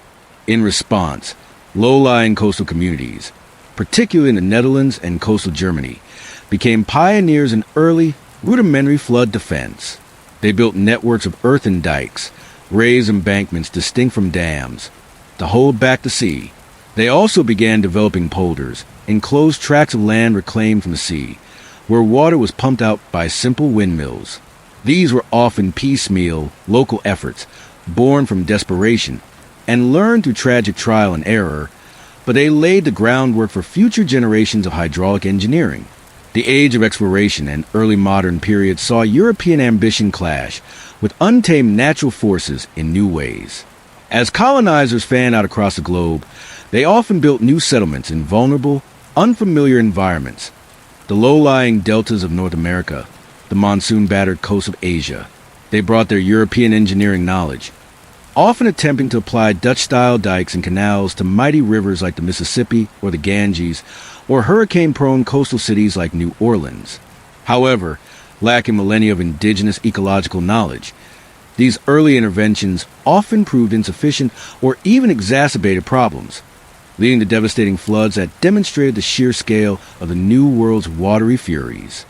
Then came the Industrial Revolution, a period that fundamentally reshaped humanity's relationship with water. With soaring populations and relentless economic growth, cities sprawled across natural floodplains, forests were cleared for timber and agriculture, and wetlands were drained for development. These activities, deforestation, urbanization, and proliferation of impervious surfaces, dramatically increased runoff, accelerated erosion, and exacerbated flood severity. We inadvertently created man-made monsoons, amplifying nature's fury and forcing us into a new, more aggressive phase of flood control. Driven by this increased vulnerability and armed with new materials like iron and then steel and concrete, engineers embarked on monumental projects to tame rivers. This era was characterized by the hard engineering approach. Asterisk dams, asterisk massive structures designed to hold back vast volumes of water, control river flow, generate hydroelectricity, and provide irrigation.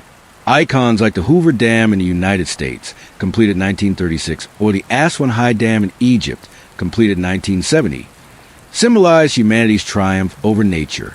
While they offered protection to downstream areas and provided immense benefits, dams also trapped crucial sediment, altered ecosystems, and posed a terrifying risk of catastrophic failure if they breached. Asterisk massive levee systems, asterisk. Nowhere is this more evident than along the Mississippi River in the United States. Following the catastrophic Great Mississippi Flood of 1927, the U.S. Army Corps of Engineers embarked on an ambitious program to control the river, building immense, interconnected levee systems, often referred to as the Great Wall of America. These levees protected vast agricultural lands and burgeoning cities, but by confining the river, they also forced it to flow higher and faster, increasing flood heights when the system did breach, leading to even more devastating consequences. This created a perpetual arms race against the river, where every new levee pushed the problem upstream or downstream. Asterisk channelization, asterisk rivers were straightened, deepened, and widened to improve navigation and accelerate water flow. The logic was that if water moved quickly through a system, it wouldn't back up and flood. However, this often led to increased erosion, destroyed natural wetland habitats, and simply pushed the problem further downstream, turning localized issues into regional disasters. The 20th century saw the scale and ambition of these projects explode globally.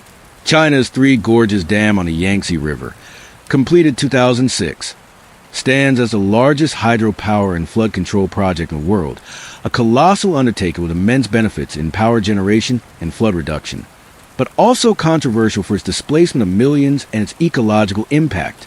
These mega projects aim to control entire river basins, reflecting a belief that technology could conquer nature. However, the late 20th and early 21st centuries deliver harsh lessons, forcing a reevaluation of this hard engineering approach. The devastating impact of Hurricane Katrina on New Orleans in 2005, where failure of immense levee systems led to the inundation of 80% of the city, highlighted the systemic vulnerabilities of relying solely on structural defenses, especially in a changing climate.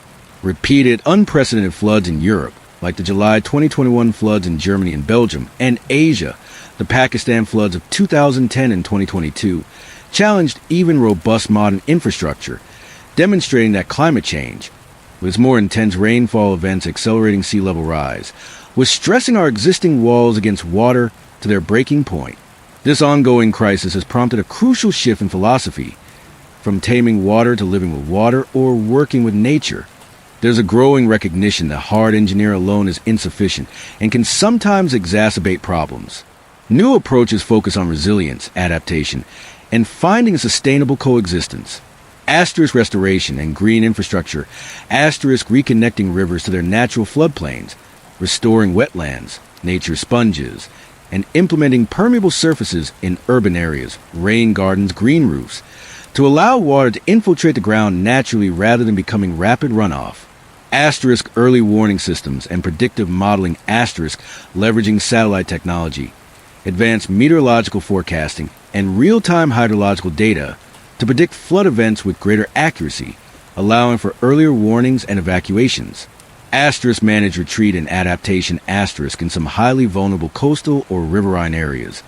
The difficult decision is made to strategically relocate communities or adapt building codes to elevate structures, accepting that certain lands cannot be permanently defended. Asterisk integrated water management, asterisk a holistic approach that considers entire river basins, coordinating efforts across jurisdictions, balancing competing water needs, agriculture, industry, urban consumption, ecosystem health, and planning for future climate scenarios. The enduring quest for flood control is a testament to humanity's ingenuity and its stubborn refusal to yield to nature's fury. From ancient mud dikes to monumental modern dams, the story is one of continuous learning, evolving understanding, and ever greater ambition. Yet, as we face a future shaped by accelerating climate change and unprecedented urban growth, the challenge remains. It's no longer just about building higher walls. It's about building smarter, more resilient communities that understand profound power of Earth's water cycle. It's about listening to the whispers from the waves, learning from the drowned landscapes of the past, and humbly seeking a path to coexist with a relentless flow that both sustains and threatens our very existence. Okay, guys, we've navigated the pulse of the planet, witnessed ancient deluges carving myths into memory, and tracked Europe's drowned lands through centuries. We've explored how our relentless ambition in the age of industrialization created man-made monsoons, and how urbanization and climate change have brought the deluge next door to our very doorsteps, leaving profound human scars. We've seen humanity's constant, often desperate, battle against the sheer, overwhelming power of water. For millennia, this dance of the deluge was largely reactive. A flood struck, cities drowned, myths were born, and then people rebuilt, often in the same vulnerable spots, hoping for better luck next time. They built walls against water, yes, some of them engineering marvels, but even those were often outmatched by nature's fury or our own hubris. The whispers from the waves were often heard only after catastrophe. But now, in the 21st century, a new chapter is unfolding. We are no longer content to merely rebuild. We are learning to listen. We are striving to predict, to catch those whispers from the waves before they turn into a roar. This isn't just about putting up bigger walls. It's about understanding the complex symphony of our planet's water cycle, decoding its subtle clues, and building a future where we live with water, not just against it. So, how do we listen to these whispers? How do we predict the next great flood, the one that might reshape our backyard? It starts with a breathtaking array of modern technology. Gone are the days of relying solely on the height of the Nile and a nilometer, or the ominous rumbles of the Mesopotamian gods. Today, our oracles are satellites, supercomputers, and a vast network of sensors, all working to give us a glimpse into water's unseen fury before it strikes. First, think about satellites. These are our eyes in the sky, tirelessly orbiting Earth, monitoring every drop of moisture. They don't just see clouds. They measure the amount of water vapor in the atmosphere, track storm systems as they form over oceans, and even gauge how much rain falls over vast, remote river basins. Imagine a network of silent sentinels, constantly scanning for the invisible signs of a coming deluge. They can detect changes in land surface temperature, which can indicate drought or saturation, and even penetrate the ground with radar to estimate soil moisture levels. If the ground is already saturated, remember that sponge that can absorb another drop? Then even a moderate rainfall can quickly turn into devastating runoff. Satellites give us this crucial, large-scale picture, but raw data from space is just pixels. To turn it into a prediction, we need the brains of the operation, hydrological models. These are complex computer programs that take all that satellite data, plus information from ground-based sensors like stream gauges and weather stations, and feed it into sophisticated algorithms. They simulate how water flows across the landscape, how it infiltrates the soil, how it collects in rivers, and how quickly those rivers might rise given a certain amount of rainfall. They can even factor in things like snowmelt, topography, and the impact of our own infrastructure like dams and levees. Think of them as digital river basins, running millions of what-if scenarios in mere seconds, calculating flood heights, flow velocities, and even the potential inundation areas. They are constantly learning, constantly refining their predictions as new data streams in. And making these models even smarter is the burgeoning power of artificial intelligence, AI, and machine learning. AI algorithms can sift through decades of historical flood data, weather patterns, and land use changes, identifying subtle correlations and complex patterns that human minds might miss. They can predict where flash floods are most likely to occur based on localized rainfall, soil conditions, and urban infrastructure.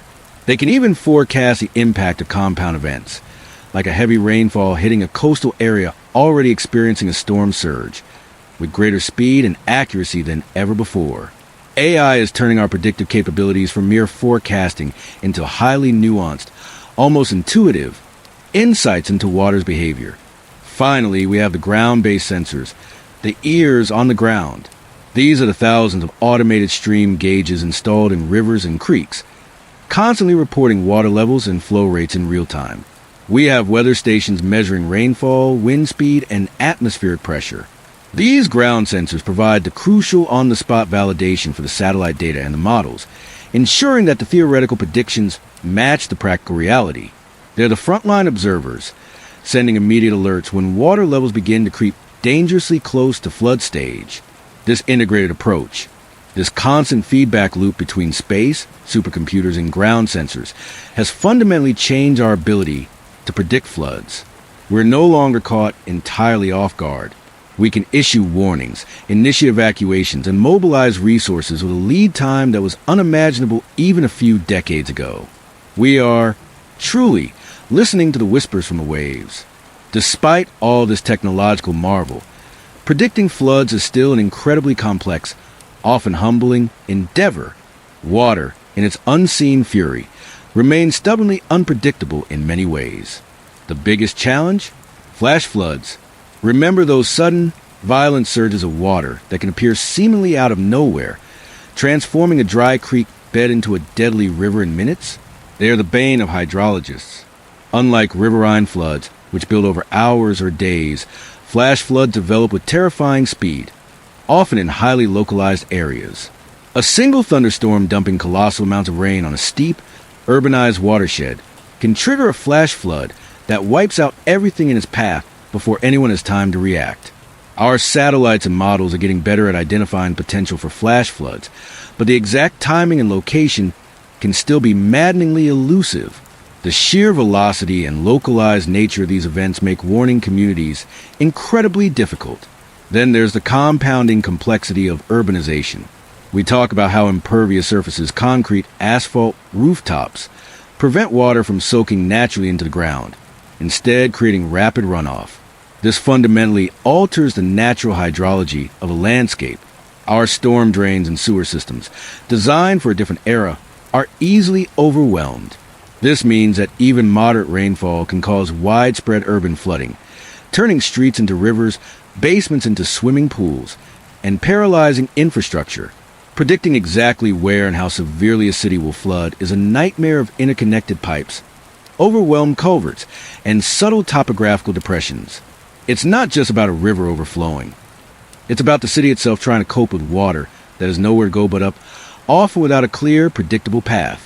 And the ultimate wild card, climate change. This isn't just amplifying the problem. It's fundamentally changing the rules. A warmer atmosphere holds more moisture, leading to more intense and frequent heavy rainfall events. Once in a century, storms are now happening every few years, or even more often. This means our historical flood data, the very foundation of our predictive models, is becoming less reliable. We are operating in a new normal, where extreme weather is increasingly common and the patterns of the past no longer guarantee the behavior of the future. Add to this the relentless creep of sea level rise, making coastal areas more vulnerable to storm surges and high tides, and you have a recipe for unprecedented and highly unpredictable compound events. How do you predict accurately when the baseline is constantly shifting and the extremes are becoming the norm? Finally, there are significant data gaps, especially in developing nations or remote regions. While satellites provide global coverage, the density of ground-based sensors, accurate topographical maps, and reliable historical data is far from uniform. Many vulnerable communities lack the infrastructure, the funding, or the trained personnel to implement robust flood forecasting and early warning systems. This creates a disproportionate impact, with the poorest and most vulnerable populations often bearing the brunt of major flood disasters with little to no warning. So, while we've come light years from ancient omens, the future of flood prediction is still a relentless pursuit, a dance with an increasingly volatile and unpredictable partner. Even the most accurate prediction is useless if communities aren't prepared to act on it. This leads us to the crucial next step: building resilient futures. This isn't just about stopping floods. It's about learning to live with water, embracing a philosophy of adaptation and harmony rather than brute force control. For centuries, our primary strategy has been hard engineering, building massive dams, colossal levees, and straight, channelized rivers. And to be clear, these structures have saved countless lives and protected immense amounts of property. They play a vital role. But we've also learned their limits and their unintended consequences. Dams, while holding back floodwaters and generating power, can create a false sense of security, encouraging development in areas that remain vulnerable to catastrophic failure. They also disrupt natural ecosystems and alter downstream sediment flows. Levees, while containing rivers, also raise riverbeds over time, making future breaches even more devastating when they inevitably occur. By walling off rivers, we deny them their natural floodplains, forcing water to flow higher and faster, often pushing the problem onto downstream communities. The truth is, no wall is perfectly impenetrable, and over-reliance on hard engineering can breed complacency, making us less resilient in the long run. This realization is driving a fundamental shift towards soft engineering and nature-based solutions. Instead of fighting the river, we're learning to work with it. Restoring wetlands and floodplains. These are nature's sponges and overflow valves. Wetlands naturally absorb vast amounts of water, slowing its flow and filtering pollutants. Restoring floodplains gives rivers room to spread out during high flows, reducing pressure on urban areas downstream. Think of it as letting the river breathe, rather than suffocating it. Reforestation and green infrastructure. Planting trees, especially on hillsides and along riverbanks, reduces runoff and soil erosion, acting as a natural buffer. In urban areas, this means permeable surfaces, allowing water to soak through, green roofs, rain gardens, and urban parks designed to absorb and temporarily store rainwater. This shifts the paradigm from whisking water away as fast as possible to slowing it down and letting it infiltrate naturally. Mangroves and coastal ecosystems along coastlines. Restoring mangrove forests and healthy dune systems provides natural barriers against storm surges and coastal erosion, often more effectively and sustainably than concrete seawalls.